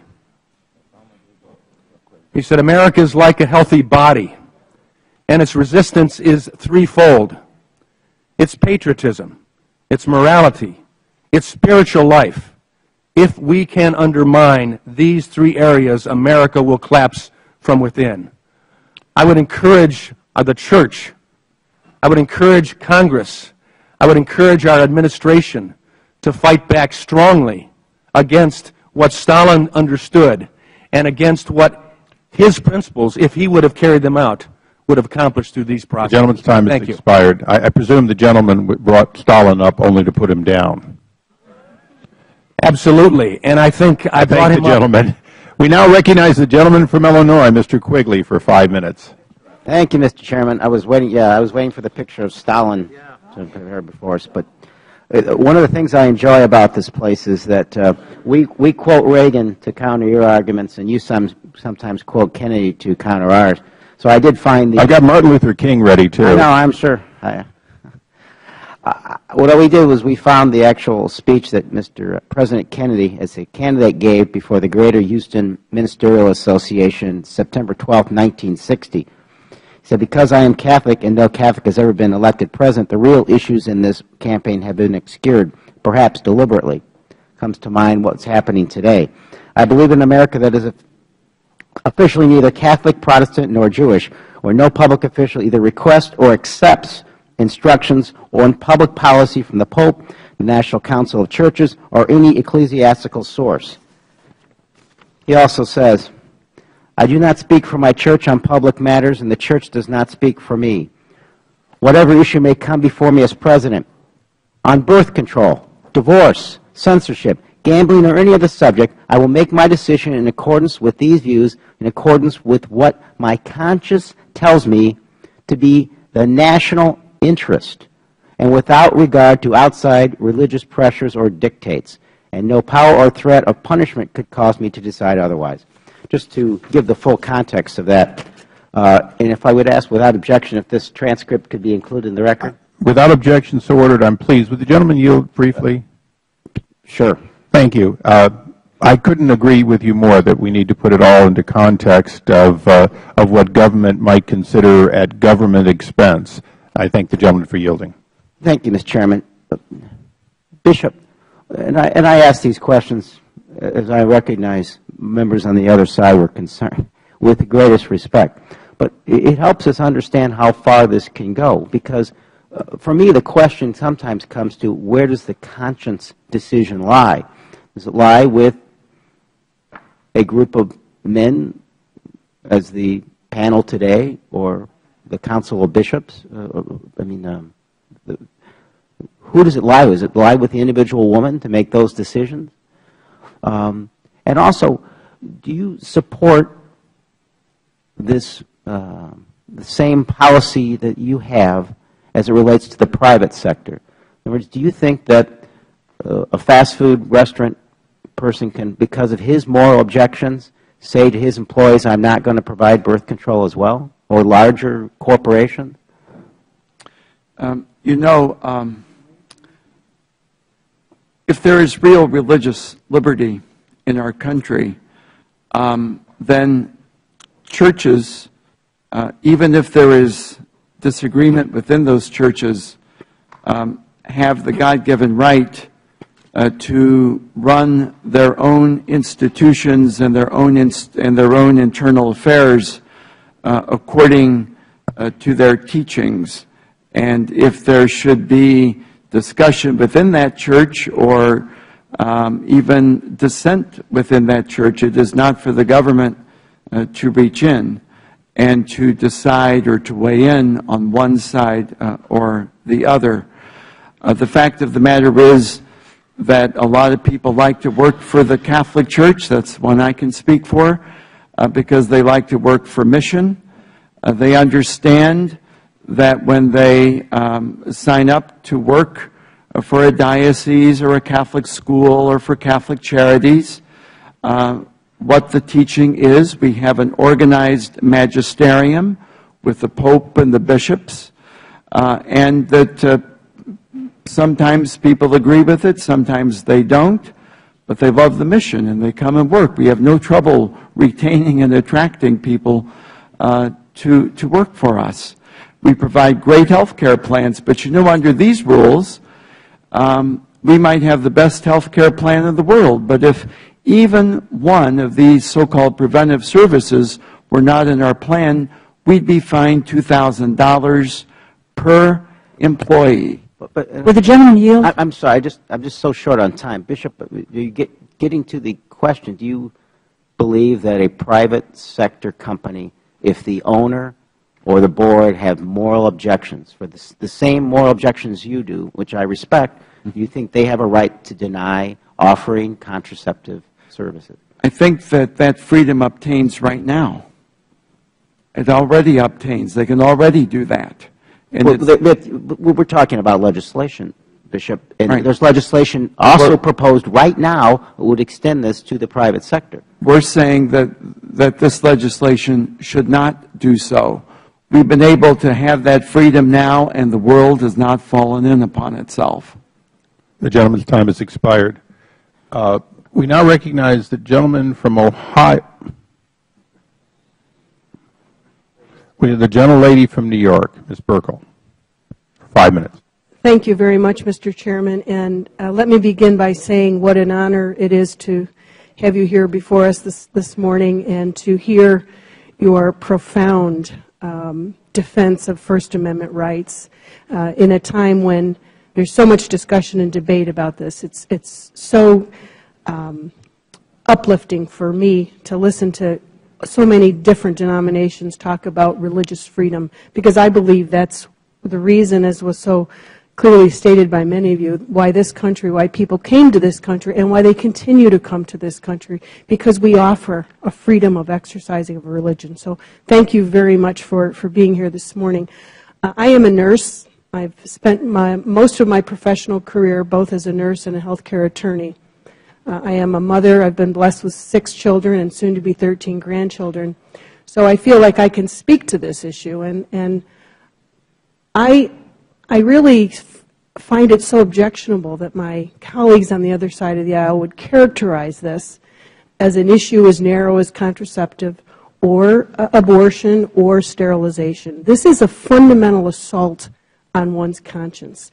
And folks who don't believe in God, or folks who do believe in God, or believe in a certain, it's an affront to each and every American's conscience. So to try to narrow this down into a contraceptive or a woman's health issue, I'm so appalled that that's the approach. This is a fundamental assault on our First Amendment rights, and we have to challenge the media, and as my colleague mentioned, challenge the churches to articulate this is the issue. This is a First Amendment assault, and we need to defend our Constitution. So I thank all of you very much for being here. I want to just briefly talk. I think we've established that you feel that this is a violation of conscience. I'd like to just quickly go down the panel and ask each one of you, how do you perceive this new rule? And I want to clarify, first of all, before I ask you my question, the HHS rule was not changed. Do you agree with that? Yes. Okay. So let's establish that for the record, that despite this accommodation, the rule hasn't been changed. So, and it was a verbal, as you mentioned, nothing was put in writing, which is always of concern. So, but I want to now ask each one of you, how would you see this rule that has not been changed, that violates conscience rights? How do you see that affecting the missions of each one of your churches? Bishop, we could begin with you. First of all, it does not remove the mandate, and as a result, it's still a great intrusion into the freedom of our churches. And besides that, we think it violates the Religious Freedom Restoration Act because it substantially burdens our religious freedom by forcing us, indirectly, but nonetheless forcing us to provide the so-called preventive services in violation of our teaching, and it also is simply unworkable because many religious entities are self-insured, and as a result, we are not only the employer but the insurer, and so then it directly involves us in providing the prescribed services. Thank you, Bishop. And for the remaining members of the panel, do you anticipate that there will be fines or penalties that you will have to face because of this? Well, the penalties are variegated and applied over time, but we could face multi-million, tens of dollars of fines, according to what our preliminary research has shown, by should we fall out of the grandfather clause in some fashion. Aside from that, this entire thing has already cost us a lot of money because we were not able to take the steps, cost-saving steps. We had to freeze everything already when the health legislation was on the table and passed. And Dr. Mitchell, do you anticipate that it will affect the mission of all of the institutions and the mission going forward? Yes, ma'am, I do. Southern Baptist, my own denomination, is a free church. That is to say, we are not unlike our Catholic friends. We are not. We don't have a magisterium. Every church is an autonomous body. 16.8 or 17 million members in 5,000 or so denominations. I can tell you this: because we're a free church, and because we are so committed to a free state, because, as I tried to indicate in my comments, our genesis in America was committed to that freedom of conscience and liberty of religious expression, tens of thousands of us, maybe hundreds of thousands of us, would be very willing to spend nights in jail for the sake of the preservation of religious liberty. It's not just our coffers that are at risk, it is our very freedom. Thank you. Rabbi, I'm over time. If we could just ask 2 quick answers so we can get you in the record. My concern, Congresswoman, is both for the objective religious freedom rights of everyone in this country, but also I'm quite worried about the long-term implications when I see an administration feeling free to say, first of all, what a religious denomination's tenets require and do not require, and I'm also greatly concerned about the long-term implications when an administration declares that a particular organization is not a religious organization precisely because they are motivated, even in a situation where that organization is motivated by its faith, to reach out to people beyond their faith. Thank you. Dr. Mitchell? Yeah, the thing that concerns me is that if they don't see this as a religious liberty issue, what do they see as a religious liberty issue? And where do they stop? What I see here is a hollowing out of what the concept of religious liberty is, almost to the point where eventually it'll be non-existent. I thank you all very much, and I yield back my time. Thank you. Thank you. The Chair recognizes Ms. Maloney for 5 minutes. Thank you. And I thank all of you for your work and for being here today. I have serious concerns that the issue we are focusing on today, whether women should have access to contraceptives in their insurance coverage, is only a very small part of a broader campaign to attack the use of contraceptives generally for women across this country. For example, right now in 14 states, in this country, in this year, activists have been pushing initiatives to amend state constitutions to define an embryo as a person from the second of fertilization. Voters have already rejected fertilization personhood laws 3 times, twice in Colorado and once in Mississippi. The effect of these initiatives would be to criminalize certain birth control methods. So my question to the panelists is a general question, is whether you agree that we should outlaw any form of contraception starting at the moment of fertilization. And if I could get a brief answer from Bishop Laurie and then Reverend Harrison and all down the line. The pointed issue here is whether or not a church that teaches the sacredness of life from the beginning or opposes contraception or sterilization on moral grounds should be forced to pay for it, not whether or not it should be illegal. But do you consider birth control pills to fall in that category? In other words, would you favor making the use of birth control pills illegal in this country? Reverend Harrison? No, I would not, but neither do we include those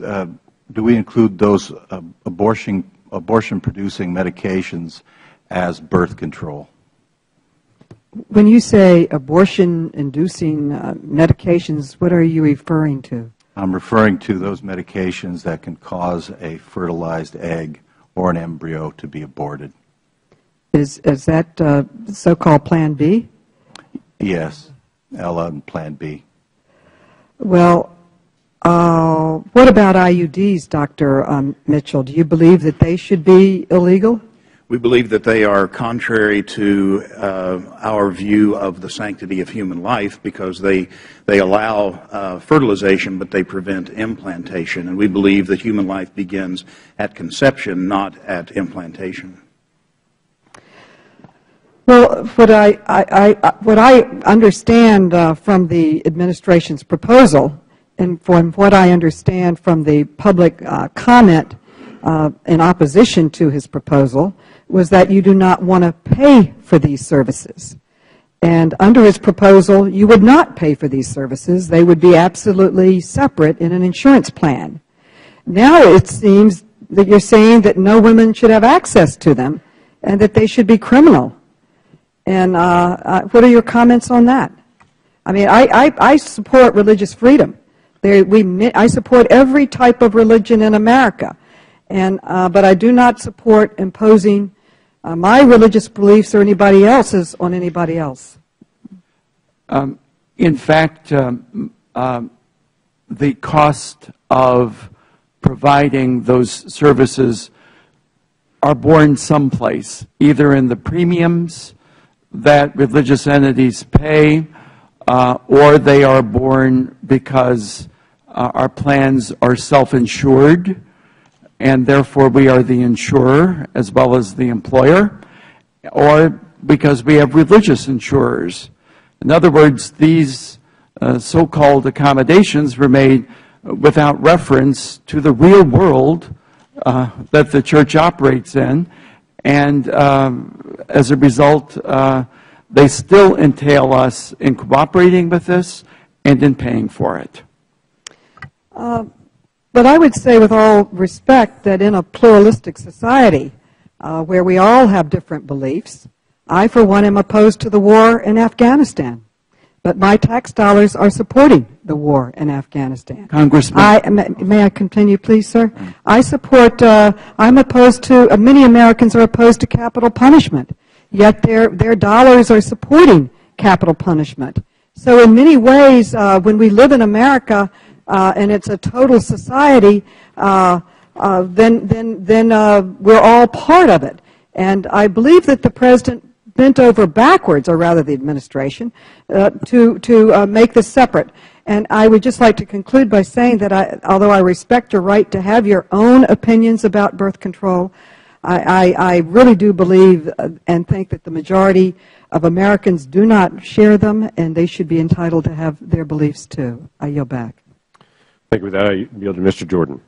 I thank the Chairman. I want to thank our witnesses for coming today. Doesn't this ruling get to the very heart, the very foundation of what America is about? You think about this country, this experiment in freedom we call America.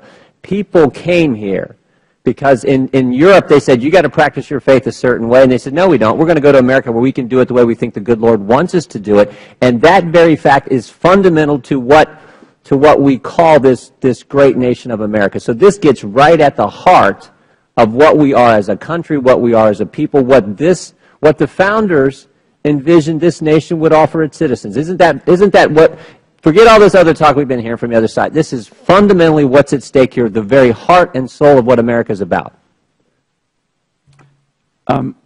Certainly that's the glory of our country. Religious freedom is the first of the freedoms in the Bill of Rights, and it is really the source. But I would say even before the First Amendment, this is the citizens of this country understood this is what America was going to be about. Yes or no, Bishop? Oh, yes, absolutely. Reverend? In my position over the last 10 years, I've had to travel all over the world, 40 or 50 countries or more, and every time I return home, I want to kneel down and kiss the ground. Thank the good Lord you live here. Because of the blessings that we enjoy in this country, and I will stand personally for and fight for the rights of every single citizen in this country to believe and act accordingly. And this administration is putting that very precept, that very principle in jeopardy.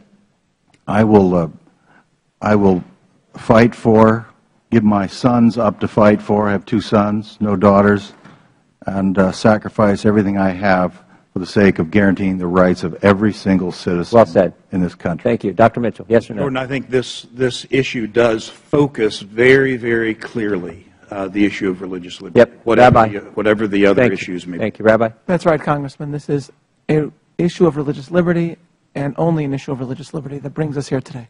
Yep. Dr. Mitchell. This is what America is about. And if we let this go, we're in trouble. Okay, I want to play a tape for you. I want to just change gears a little bit. I want to play a tape of what the President said. And I want to see if you think he's kept his promise and honored what he said he was going to do with the overall Obamacare legislation. Play the tape if you would, please. So let me begin by saying this to you and to the American people. I know that there are millions of Americans who are content with their health care coverage. They like their plan, and most importantly, they value their relationship with their doctor. They trust you. And that means that no matter how we reform health care, we will keep this promise to the American people. If you like your doctor, you will be able to keep your doctor, period.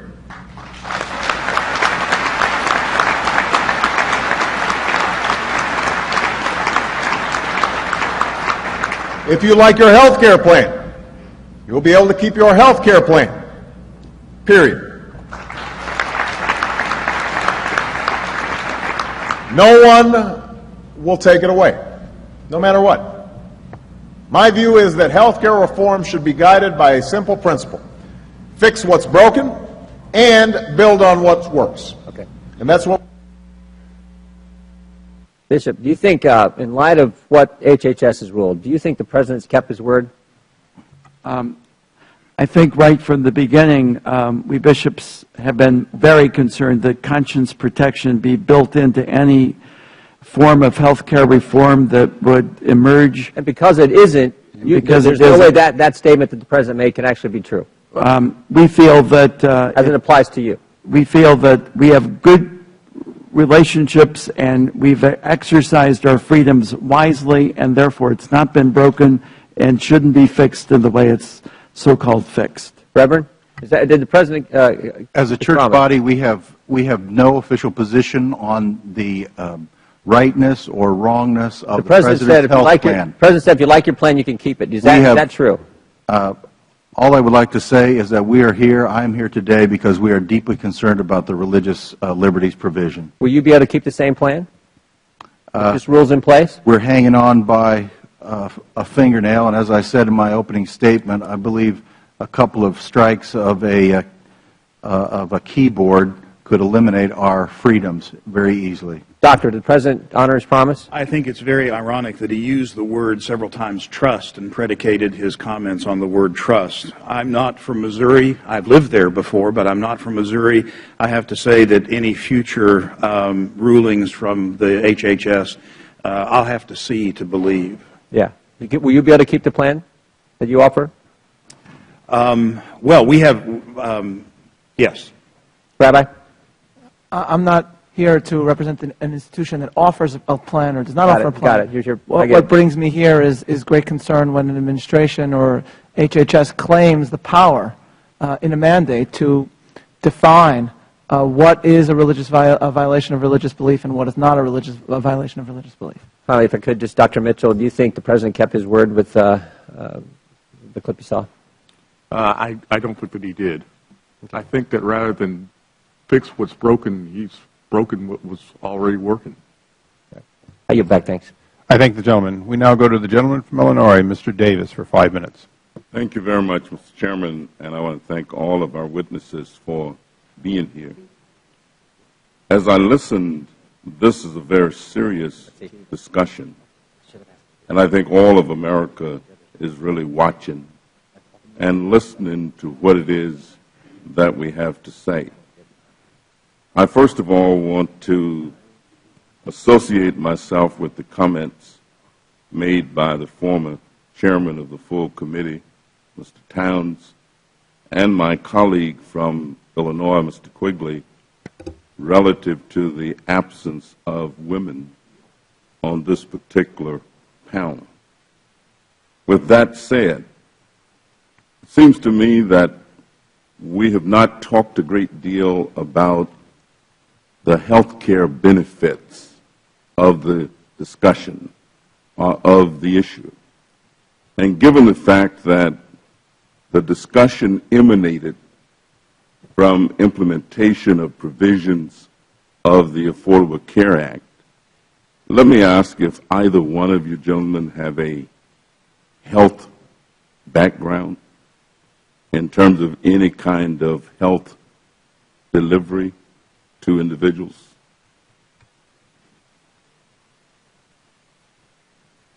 No? All right, let me just, obviously, there are many well-known benefits for women to be able to control their own lives and to plan their pregnancies, including by using contraception to determine whether or when they get pregnant. But that's merely the contraceptive use. A significant proportion of women, 1.5 million, use the pill exclusively for medical purposes other than contraception. They use contraceptives to treat severe menstrual pain, migraines, uterine fibroids, and endometriosis. Oral contraceptives also help prevent ovarian cancer. One study found that oral contraceptives have prevented 200,000 ovarian cancers and 100,000 deaths from the disease.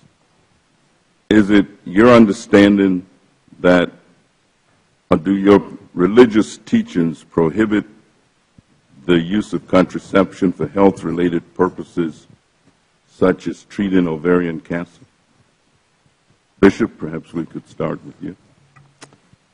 I think Catholic moral theology is very nuanced. It recognizes that the same drug can operate in different ways and accomplish different things. If it is used to prevent birth, it is against our teaching.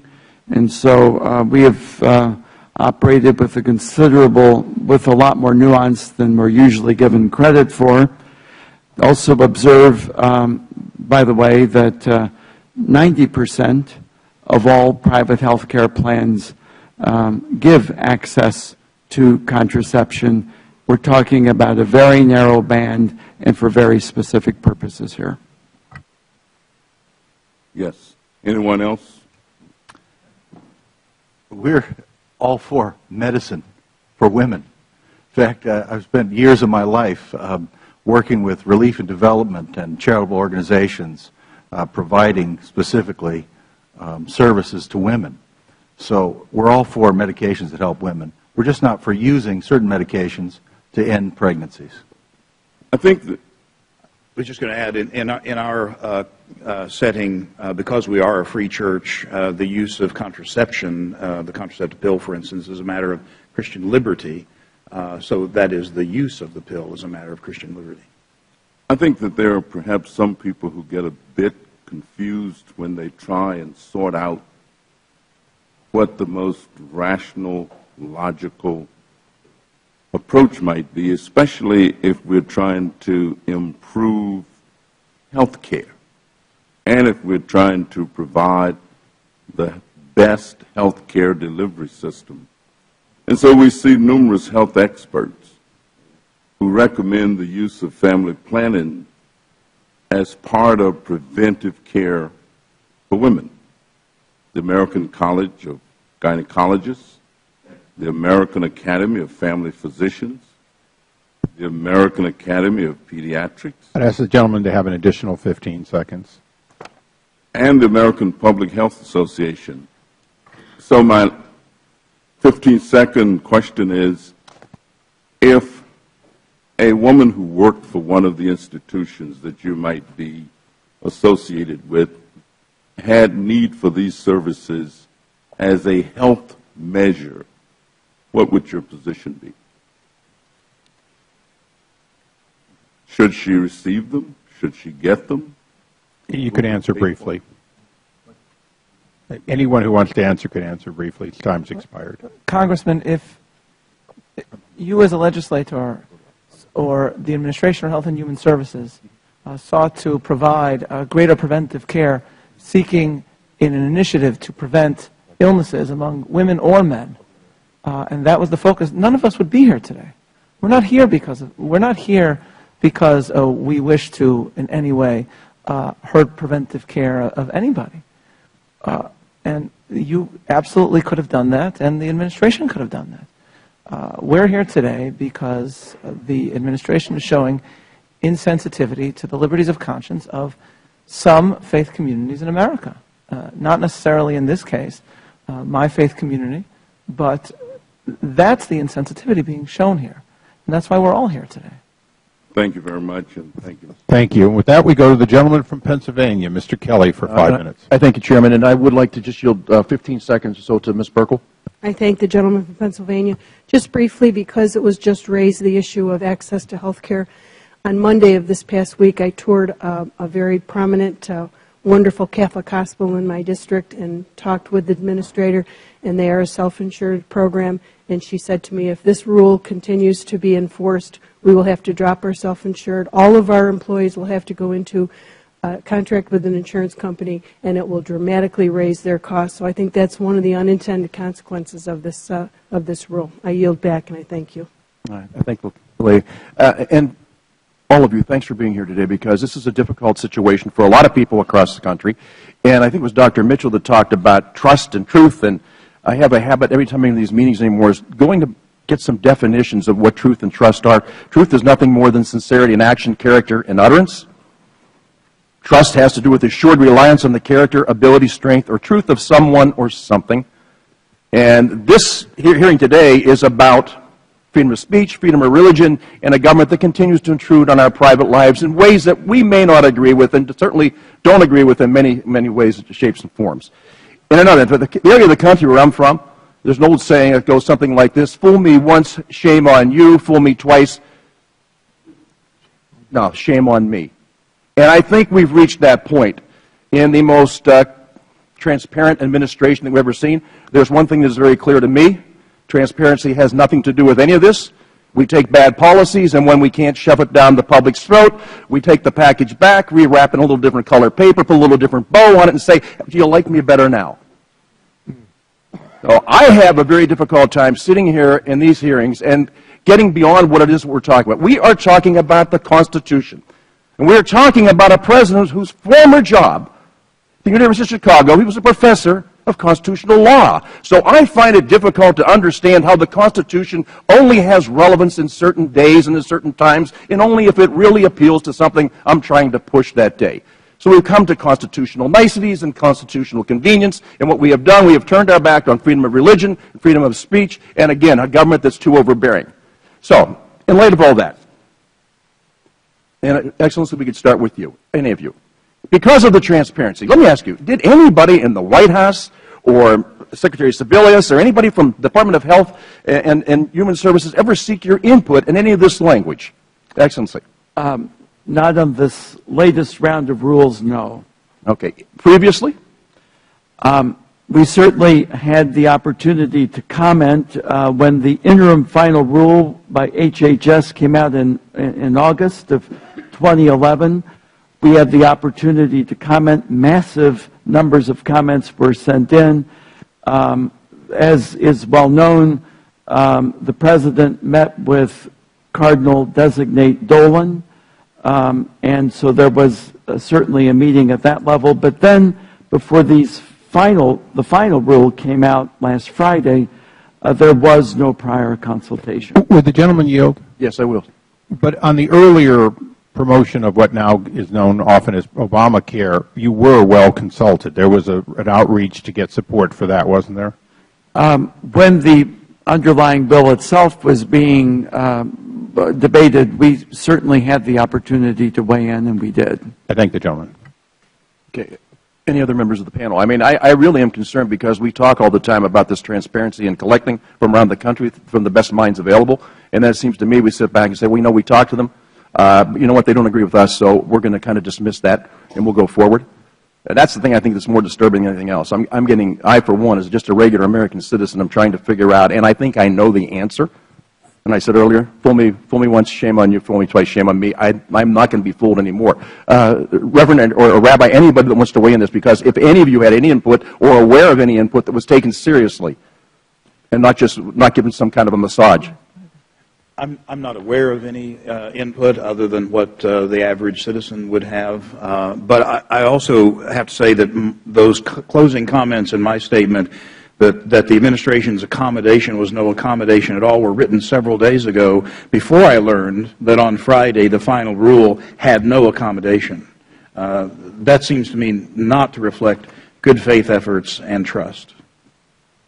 I just refer, Congressman, to a series of questionings that took place on the other side of the Hill when Senator Hatch asked Secretary Sebelius about not only whether they had originally, in designing these guidelines, looked into the concerns of religious communities, but also to the constitutional and legal issues of religious freedom, and the answer was quite remarkable. Dr. Mitchell? I'm not aware of anybody asking about this, but you know, when you consider that the President taught constitutional law at the University of Chicago, you kind of think that this would have been the first thing you would have considered. Yeah, well, I like you. I'm tired of being gamed. I want to thank you all for being here. I want to thank you for speaking, and also my bishop, Bishop Zubik in Pittsburgh, and Bishop Troutman in Erie have been very clear about how they feel about this to everybody that they can talk to. I appreciate you coming forward. I appreciate your bravery, and we continue to battle for the same things, and that is the defense of our First Amendment. Thank you so much, and I yield back, Mr. Chairman. I thank the gentleman. The gentleman's time has expired. We now go to the gentleman from Missouri for 5 minutes. Mr. Thank you, Mr. Chairman. And this is obviously an issue that provokes strong reactions on all sides. And that, unfortunately, can lead to overstatement, exaggeration, or even to say disingenuousness. It's sad to see the discourse reach such a low point, especially considering the respected and esteemed institutions that are participating in this discussion. And I want us to be able to work together on this and other similarly critical issues that we face. I want us to try to agree on goals and then try to work together to achieve those goals. And I think that's what our constituents hired us to do.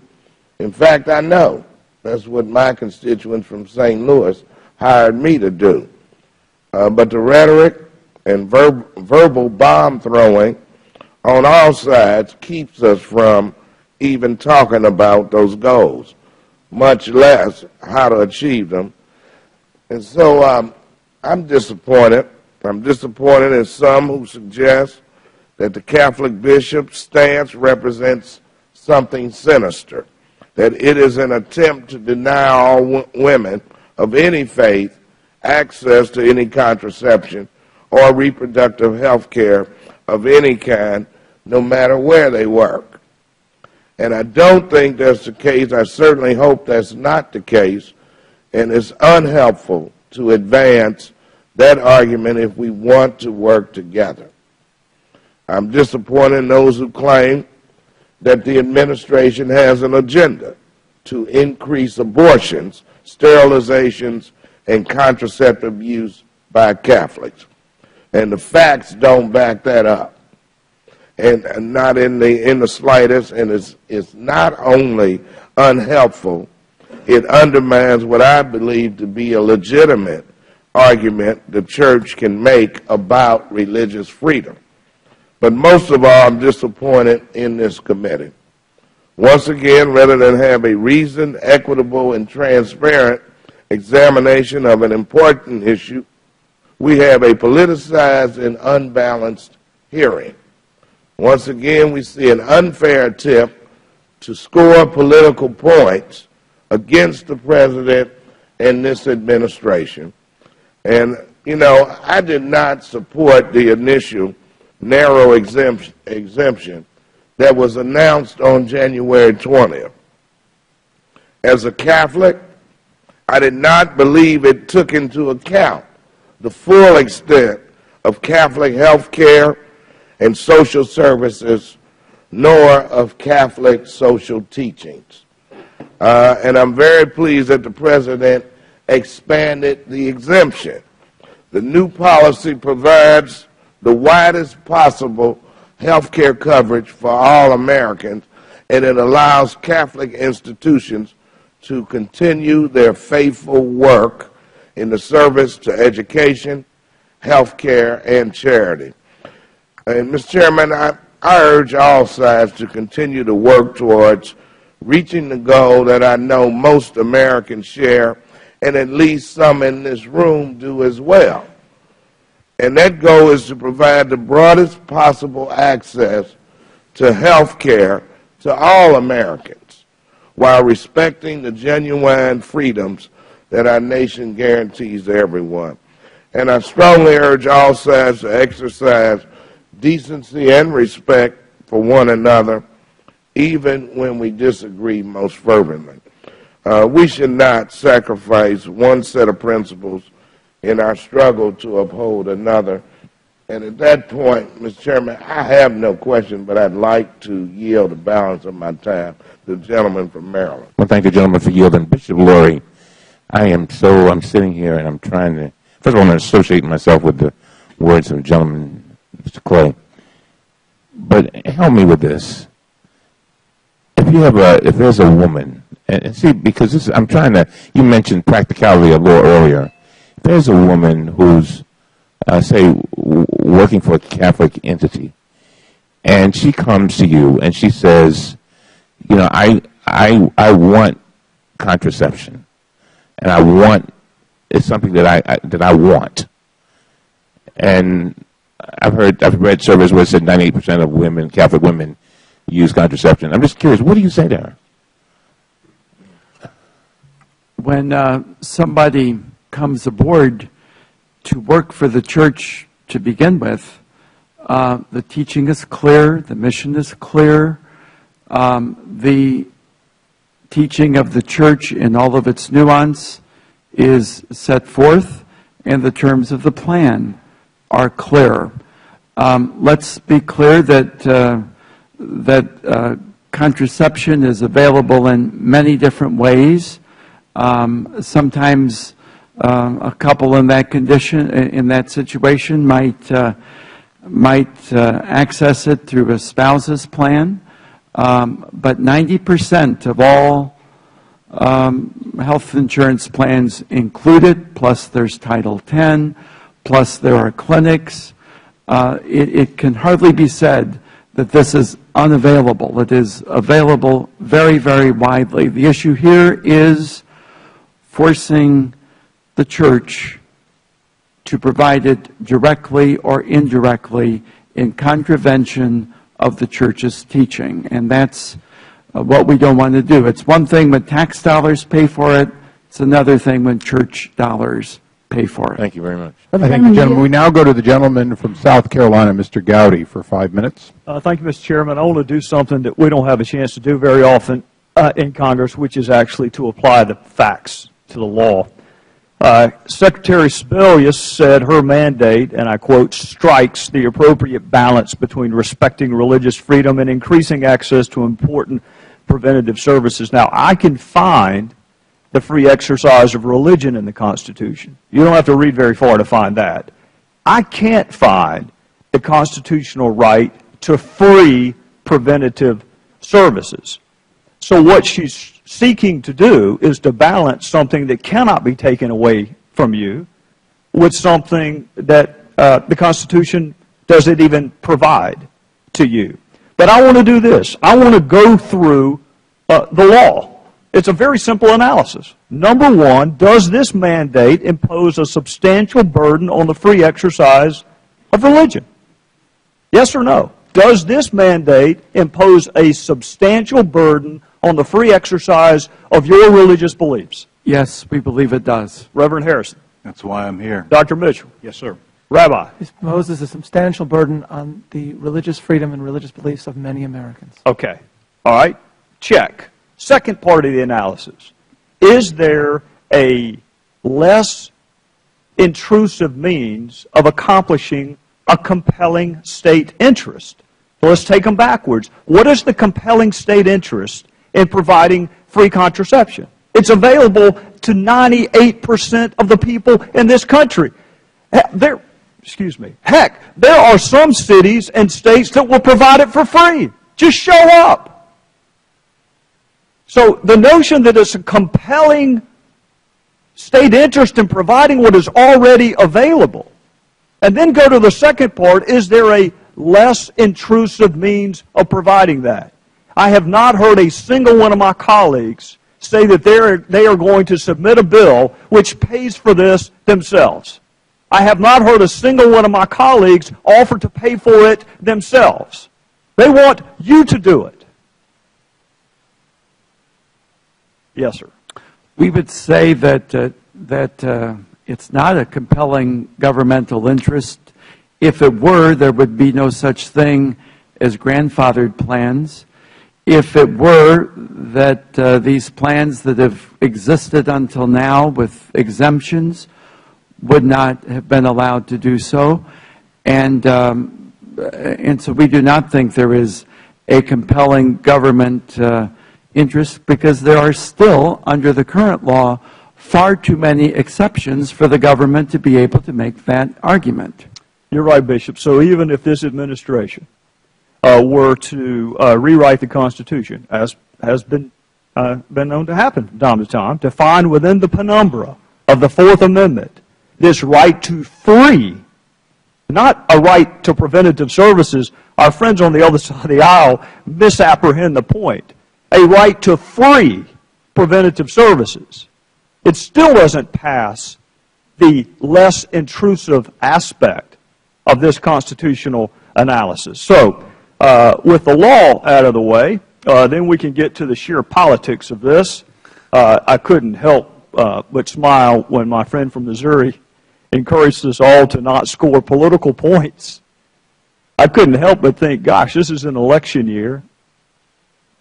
I wonder if I ought to provide free preventative services to over half the voting population. I wonder if that's what he meant by scoring political points. If you want to do it, that's fine. Don't do it through the First Amendment of the Constitution. I would say this in conclusion, then I want to give time to my friend and colleague, Mr. Mick Mulvaney. Bishop, would you rather close down your hospitals and your schools than to comply with a governmental edict that violates your faith? We are not going to violate our consciences. Reverend Harrison, you've already spoken with respect to civil disobedience. I believe you said you'd sooner go to jail than violate your conscience. Yes, I would, clearly. Dr. Mitchell? I'd like to be in his cell. We'll try to work that out. Rabbi? Freedom of conscience and of religion, Congressman, is the first and most sacred of American liberties. Dr. Mitchell? This is not the kind of thing that we can afford to play with. This is essential to our country. Well, just so everybody understands what's going to happen, these guys are either going to go to jail because they won't violate their religious beliefs, or the hospitals and the schools are going to close, which means government is going to get bigger because they're going to have to fill the void that is left when you guys quit doing it. And maybe that's what they wanted all along. I apologize. I'm afraid you just lost a friend, Mr. Gowdy. Your time has expired. My apologies to my friend from South Carolina. As is appropriate, I now ask unanimous consent that the statement in this paper by Martin Luther King be placed in the record, in which he says, "There comes a time when one must take a position that is neither safe nor politic nor popular, because conscience tells one it is the right thing." With that, we go to the gentleman from Virginia, Mr. Conley, for 5 minutes. Thank you. You know, I criticized the policy coming out of the Department of Health and Human Services because I thought that some of the critics, including critics of my own denomination, had a point. And I thought they had misstepped, and I urged the White House to correct the problem. I believe, like millions of Americans, that they did correct the problem. And I believe today's hearing is a sham. And I believe, I have to assume each of you gentlemen came here in good faith. But surely it has not escaped your attention that you are being used for a political agenda. Maybe you're willingly being used. I don't know. I don't know what's in your heart. Here you are being asked to testify about your rights being trampled on, an overstatement if there ever was one, while you're on a panel and your participation on the panel makes you complicit in, of course, the trampling of freedom, because we were denied, on this side of the aisle, any witness who might have a differing point of view. Would the gentleman yield? No, sir, I will not. And I think that's shameful. I think it actually contradicts exactly what you think you're here to testify about. And I think it taints the value of this panel that could have been a thoughtful discussion, but it's not. This is a panel designed, with your conscious participation or not, to try one more time to embarrass the President of the United States and his administration by overstating an issue which is sacred to all Americans, religious freedom. But of course, in order to do it, we have to, in an almost Stalinist-like fashion, have signs of democratic icons to rub democratic faces in it, as if those icons would be on the same side of this dispute today. But since they're all deceased, it would be hard to gainsay that. And so I say to you, as a member of this committee, who actually shared the concerns you say you have last week, that I think this is a shameful exercise. And I am very sad you have chosen to participate and be used the way you're being used, just as you were in the previous questioning, as if people are going to jail over this. Shame. Everybody knows that's not true. Catholic hospitals supported the compromise. They're not afraid of closing down hospitals in America. If we want to have a legitimate debate about, where's the right boundary, let's have it. But overstating it and making charges that are just outlandish and frankly beyond the pale serves no purpose other than political demagoguery in an election year.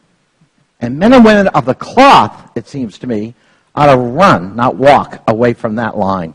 I now yield to my colleague from Connecticut, Ms. Rosa DeLore. I thank my colleague for yielding to me. I think that one of the pieces of information that hasn't been discussed here today at all, quite frankly, is that, in fact, there is an exemption for the Catholic Church, other houses of worship, for the Catholic Church and the synagogues, for mosques. There is an exemption. The gentleman will suspend. The gentleman cannot leave the room while yielding to another member. Would you please remain? The gentleman has yielded back his time. We now go to the gentleman from Texas, Mr. Chairman. Mr. Farenthold. Mr. Chairman, the gentleman is standing right there. The gentleman has returned. Is the gentleman going to remain, please? He was standing right there. Yeah, right here, Mr. Chairman. Let the gentlelady may continue. Take your hands off me. Thank you. I appreciate that, Mr. Chairman. I also just appreciate the opportunity to be here today, and I know I'm not a member of this committee. So I appreciate that, but I also appreciate the opportunity to be able to speak at this in this forum. The fact of the matter is that the churches, synagogues, mosques, other houses of worship are exempt, as are their employees. Let us state the fact on that. And most recently, we've had a Supreme Court decision that upheld the opportunity for those houses of worship to be able to hire whomever they want, so that the church is exempt, their employees are exempt. Understand that what we're talking about here today, and I will speak about the Catholic Church as a provider and as an employer. And the fact of the matter is, as a provider, nothing changes. The conscience clause, all of that is intact. It is not inviolable. It is, you cannot dispense, prescribe, use a contraceptive service if that is so choosing. But in fact, the church is an employer. And as an employer, and now particularly under the accommodation that was made, that there has to be provided for people who work for that entity to be able to get insurance coverage that includes the recommendations of the Institute of Medicine, which is a medical independent research body that was asked to come up with what are the essential preventive services that women would need for health care. And amidst them, there is contraceptive coverage. The gentleman's time has expired. We now go to the gentleman from Texas, Mr. Farenthold. Talk about abridging freedom of speech.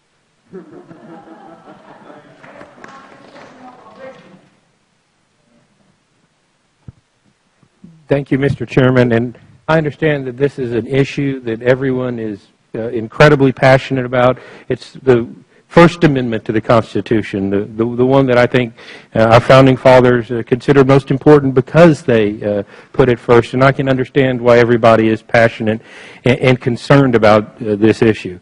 Quite frankly, I believe the Affordable Care and Patient Protection Act is unconstitutional to begin with. The Attorney General of my home state, Texas, along with numerous others, have filed suit in the Supreme Court, and I'm optimistic that the Supreme Court will hold the entire act to be unconstitutional. But add to this the mandate that the church provide and pay for services that they are opposed to brings it in contradiction to the First Amendment as well, and that's a double strike. Makes it, I guess, even more unconstitutional or doubly unconstitutional. I did have a question for Mr. Lawyer. I wanted to follow up for something some members of the other side asked. I'm the product of Catholic middle school, Catholic high school, and Catholic law school. And so I guess I've had 4, 5, 6, 9 years of Catholic education. And unless the nuns got it wrong, the Catholic Church does not have a problem with the use of contraceptives for medical purposes. So I would assume from that it wouldn't be morally objectionable to the Church to pay for those for medical purposes. I'm not trying to put you on the spot. I'm just trying to make sure I understand where the Church stands. That would be my understanding also. And there are numerous organizations, both federally and private funding, that make available free or low-cost contraceptives throughout the country. I'm sure you're aware of that. Yes, that's also my understanding. So we've got a mandate here that really is a lot of much ado about nothing. If it were carefully crafted, the chances of somebody not being able to get the care, or for that matter, the optional contraceptives that they desire is, for all practical purposes, nil. Those services are very, very widely available.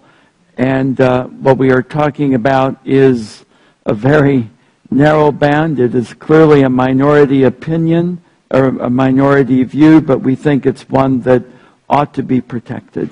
And so I think we're at a point where we're trampling on the Constitution for no real reason.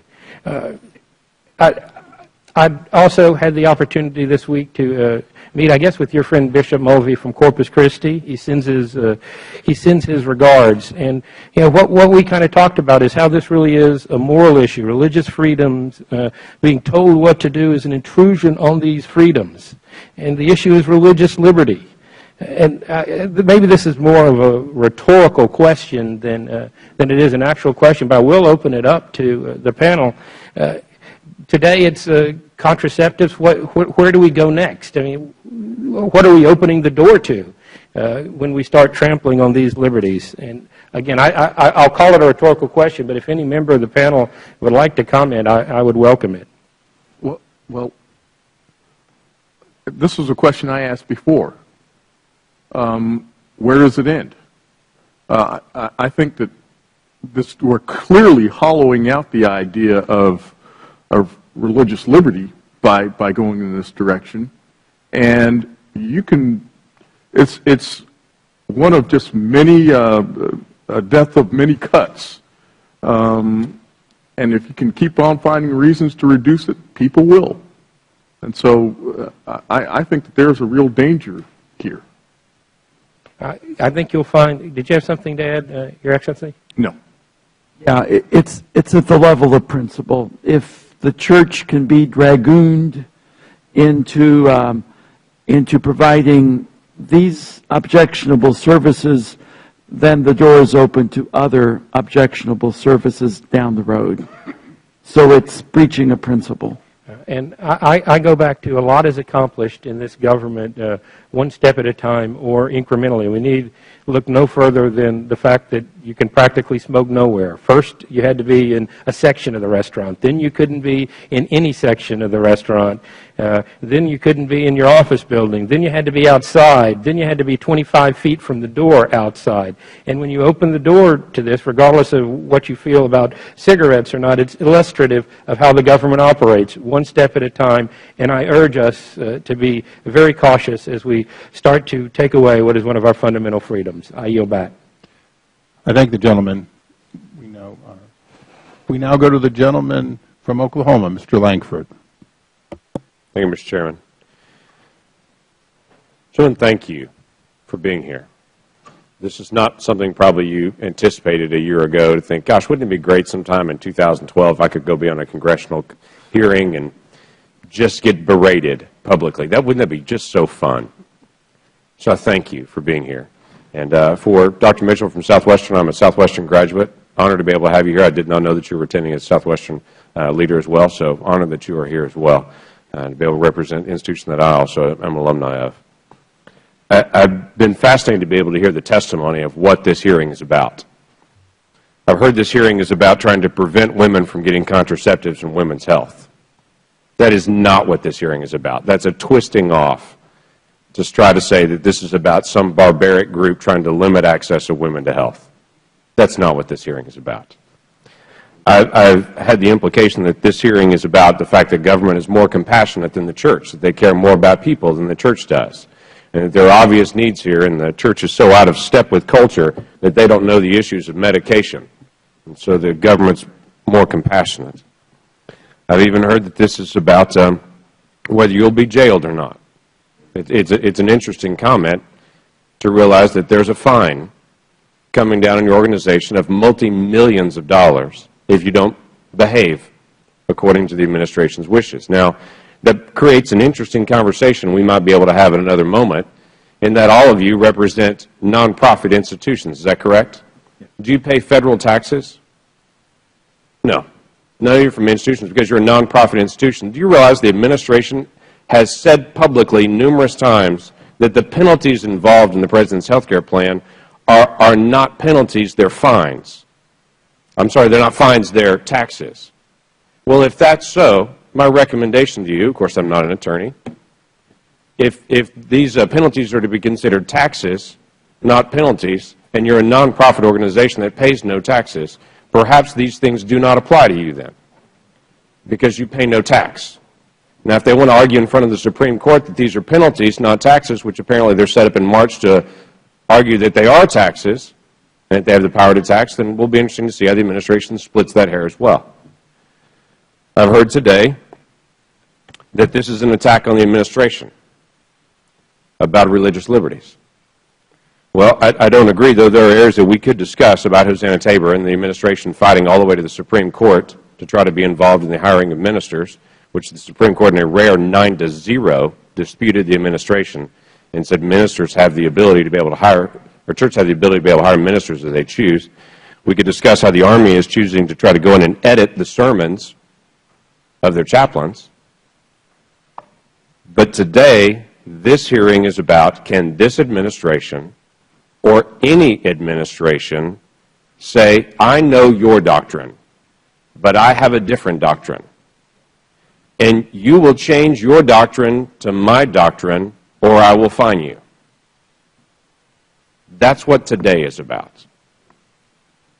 Can any administration step into a church and to say, I disagree with your doctrine, you will change it to mine? Now, I have a historical question for that, and Dr. Mitchell, I'm going to pick on you because I'm a Southwestern grad as well. In 1800, this was referenced earlier, Thomas Jefferson wrote an interesting letter to Danbury Baptists, actually, and made a reference that has been used over and over again about the wall of separation between church and state. He was assuring Danbury Baptists that the state would not go after the church and its doctrines and its teachings. Am I correct or incorrect on that? Yes, you are. Would you like to allude to any of that at all about that particular letter that's been referenced a lot? Well, the intent was to protect the church from the state. From the state, not protecting the state from the church. That's right.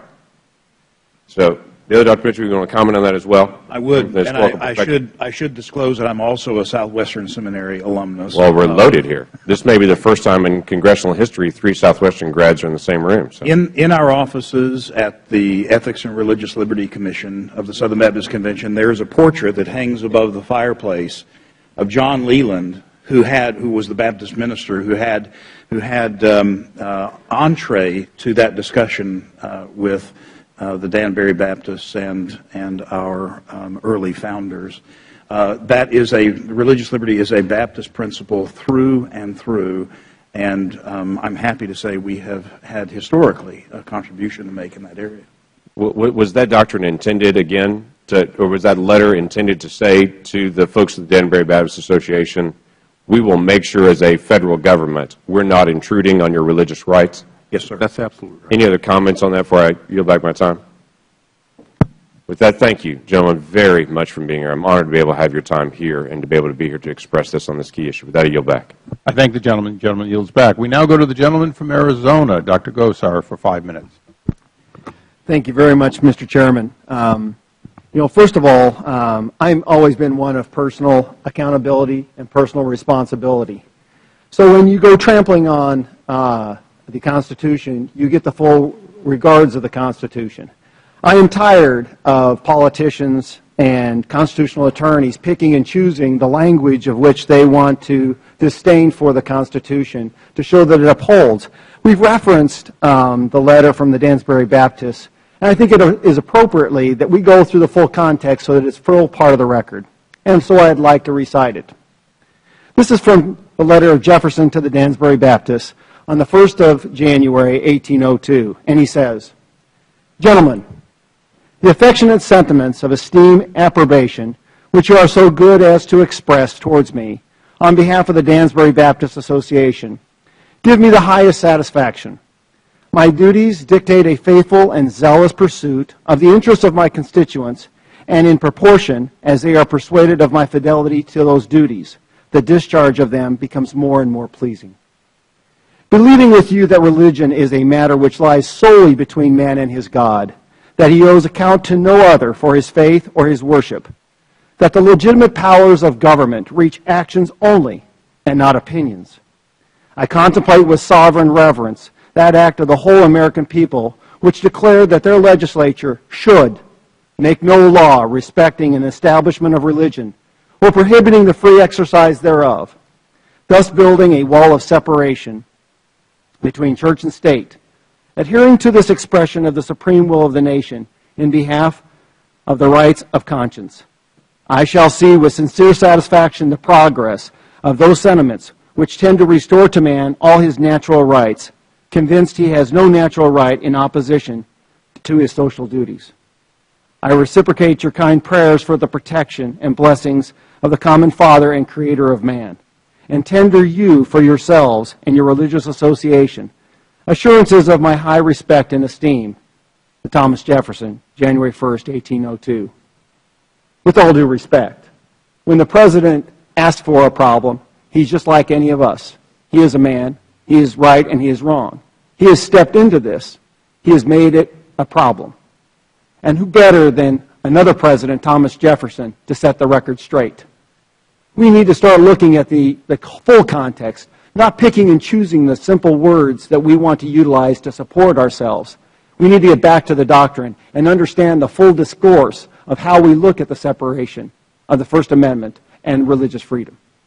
And I'm tired of people picking and choosing, because when we look back at history, the constitutional scholars who say that they represent it do more damages than they do support.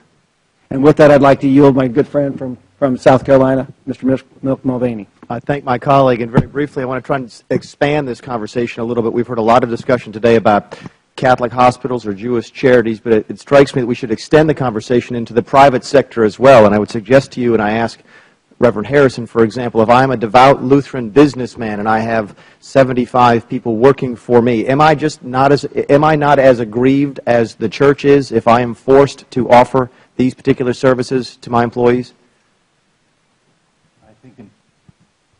I think, in fact, you are, as a matter of fact. In fact, and even as you said that, I can think of a wonderful family that has treated its employees like gold for its entire existence. Employees love to work at this large organization that I'm thinking of, and yet these are very devout people who absolutely loathe acting against their consciences.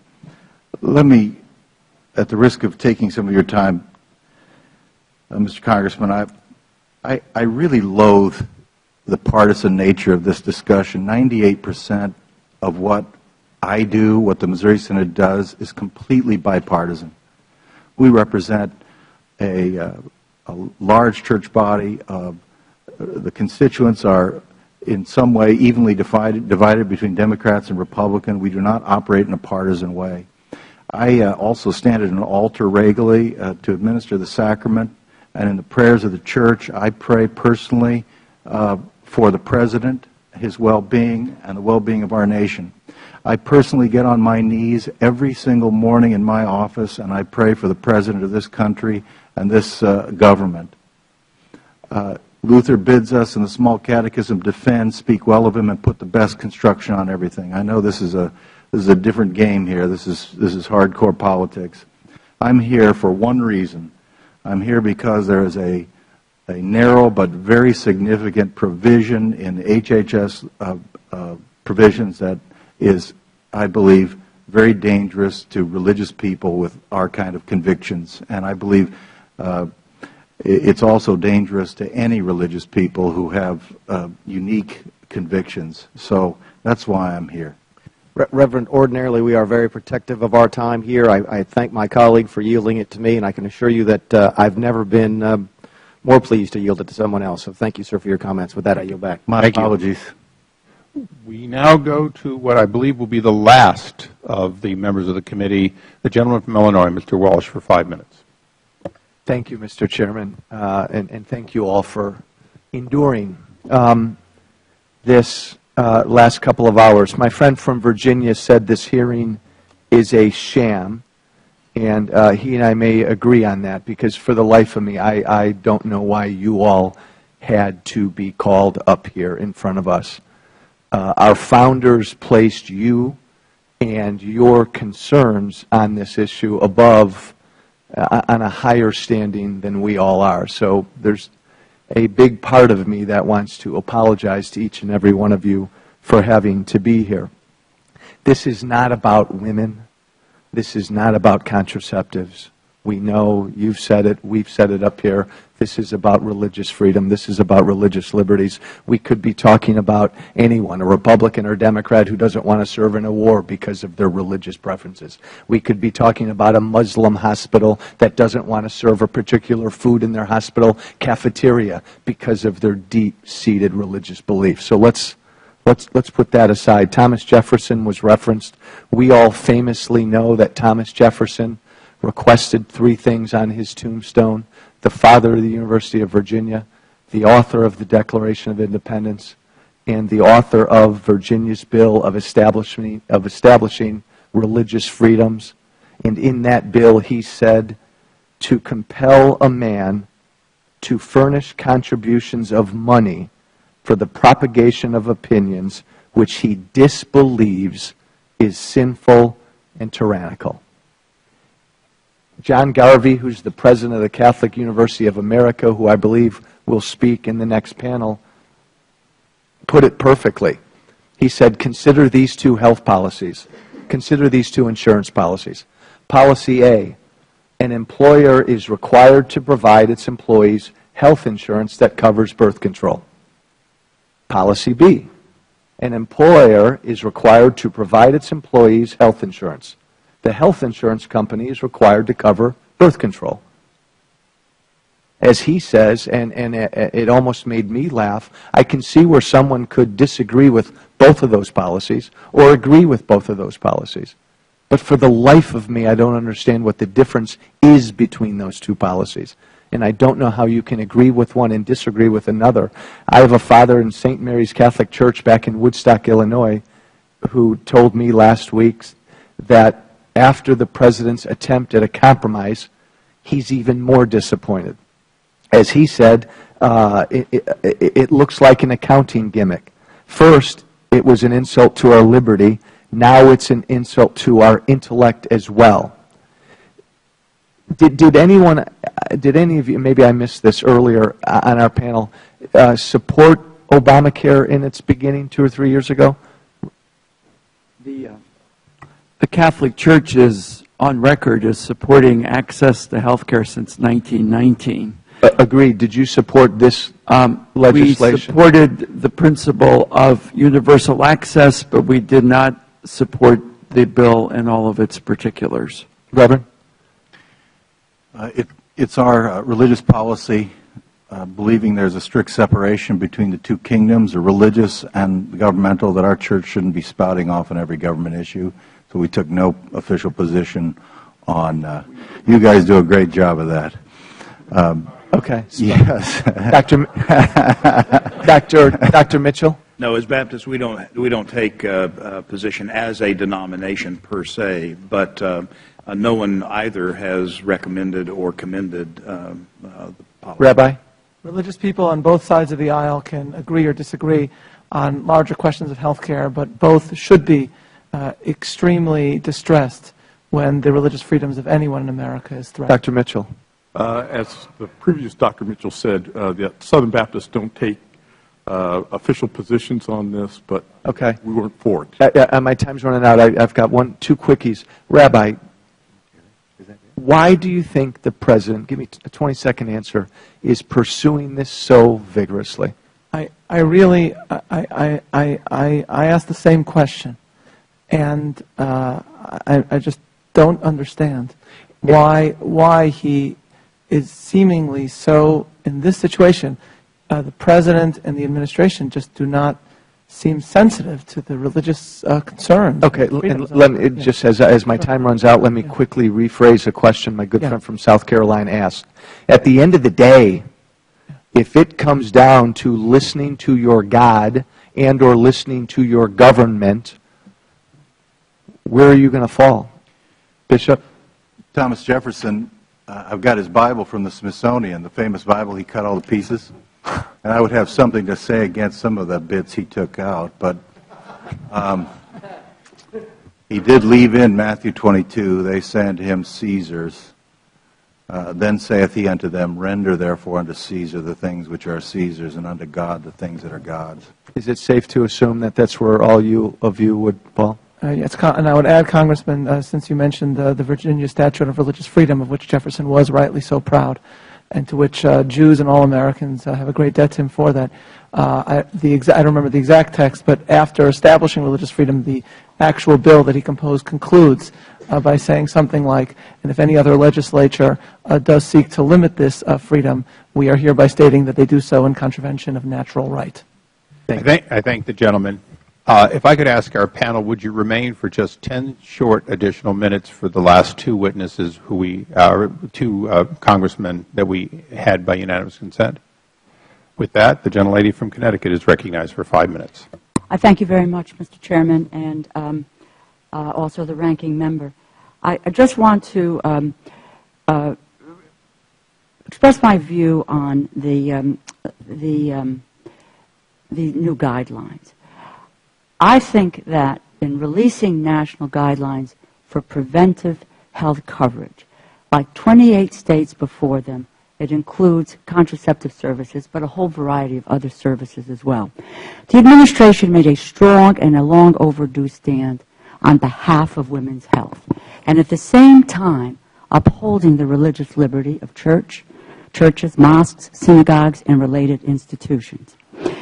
Last Friday, and even though, as I said earlier, the guidelines exempted churches and other houses of worship, as it should, I believe in that exemption, the President provided more flexibility to charities, to hospitals, and to other kinds of religious organizations. Hospitals are not just providers, but employers. As providers, nothing has changed. They do not have to prescribe, dispense, provide for any contraceptive services. As an employer, there are kinds of employer regulations on the books that faith-based institutions are bound to respect. Suppose someone decided not to pay the minimum wage. Would we accept that? Now, just further, one note is that the constitutional issue, constitutional expert David Boies, who appeared on TV last week, said there isn't really a constitutional issue involved in this issue. First Amendment of the Constitution prohibits establishment of religion, meaning that you can't have the government saying that you have to follow certain religious beliefs, and guarantees free exercise. That means everyone is free to exercise the religion they choose. There is nothing in the Constitution that says that an employer, regardless of whether you are a church employer or not, isn't subject to the same rules as every other employer. I have a particular question that I would like to ask, and this is about actually contraception as a medical treatment. As I was preparing for the hearing today, I was contacted by people who wanted the committee and the public to understand that contraceptives are often used to treat potentially life-threatening diseases. Let me just give you a couple of examples. We heard an account from a woman in Kentucky, and she said, birth control for me isn't about preventing conception. I have to take the pill because endometriosis runs in my family. When I was 5, I watched my mother suffer a massive hemorrhage because of the disease. My doctor put me on the pill to stave off the disease. To me, birth control means preserving my fertility and my life. This woman may not be able to have children later if she does not take this pill for medical reasons. It's medical reasons. We heard from a number of doctors. One account from a doctor in Chicago. My patient is 45 years old. She has 4 children. She suffered a stroke 2 years ago. To prevent future strokes, she needs to take a blood thinner. Her condition is complicated because she experiences heavy bleeding, and IUD is the safest option to reduce that bleeding. Her husband works as a facilities engineer at a large Catholic hospital. His insurance will not cover contraception for any reasons. An employer's refusal to cover this necessary medication creates a hardship for her. It's about $1,000 in the cost for that medical device. I'm going to give you a personal example. I am a survivor of ovarian cancer. This March, 25 years. There are so many studies. I'm not a doctor. I'm not a scientist. But there are medical studies today that show, and we can give you all the citations, that women who do take the pill have a much lower risk of developing ovarian cancer. After 1 year of use, 10 to 12% lower. After 5 years of use, 50% lower. Over 15,000 American women died because of ovarian cancer just last year. I am alive because of the grace of God and because of biomedical research. And I have to ask each of you, are you morally opposed to allowing women who work in your facilities, many of whom are non-religious, whatever the denomination, they were not hired for a religious purpose. Are you opposed to allowing them to take a pill or to get an IUD in cases where their lives dependent on it? And when we know that it could lower the risk of ovarian cancer. The gentlelady's time has expired, but it's about 25 seconds according to my clock here. Actually, you're 29 over. Oh, I'm sorry. No problem. But you may answer her question. I'd just like to respond that our health plan will, in fact, cover contraceptives used for such health reasons. And let me also say, Martin Luther said one time, doctrine is heaven, life is earth. I was an inner city pastor for quite a while. Spent a lot of time in slums all over the world. And these ears of this pastor have heard every possible situation and malady of life you could ever imagine. We have principles that guide us as Lutherans. We know that those principles meet real life, and the real lives of people are hurting. And we accommodate wherever we can. We are not rigid kooks. We care about people, and that's our business. And this rule accommodates women's health services as well as religious liberty. Thank the gentlelady. Anyone else that wants to just answer a question briefly, Bishop? Sure. Let me just say that people who come to work for us, whether it's the diocese or Catholic Charities or a university, they're coming to be part of a mission. These things are not side businesses. They're part of our mission. And secondly, our Catholic moral theology, as I've indicated, recognizes that the same drug can be used for different purposes with different effects, and our plans reflect that. So we should be given credit for the nuance and the understanding that we have already brought to the table. All the more reason for the government not to move in and try to force our hand now. So it's basically true to the lady's question. All of you, to the extent that you're involved in health care, would provide health care for the reasons that did not go directly against your faith, such as the bishop said. Yeah. As this rule does, is not goes against anyone's faith. Thank the gentleman. Provides an accommodation. We now go to the gentleman from South Carolina for 5 minutes. And I thank the chairman and the ranking member and the other members of the committee for the opportunity. I'm not a member of this committee, and I do value this chance to ask very briefly, follow up on the question that I was speaking on a few minutes ago. which deals not with the impact of this bill, not necessarily just the exemption, but the bill on men and women of religious conviction who own and operate businesses and have employees. And I encourage you gentlemen, each of you, to consider that and to, when you leave here today, to contemplate that as well, because that infringement of religious freedoms existed before the current discussion about the HHS rule, and even assuming a satisfactory resolution of religious exemptions for religious organizations will exist after that resolution. Men and women of religious conviction were put in this position at the very initial passing of this law, and even if religious organizations are ultimately exempted in a way that you gentlemen would find acceptable, I would put it to you that members of your congregations will still be similarly situated and still be put in the same condition. That being said, and finally, I have a request specifically directed to Your Excellency Bishop Lori, but also to the rest of you gentlemen as well.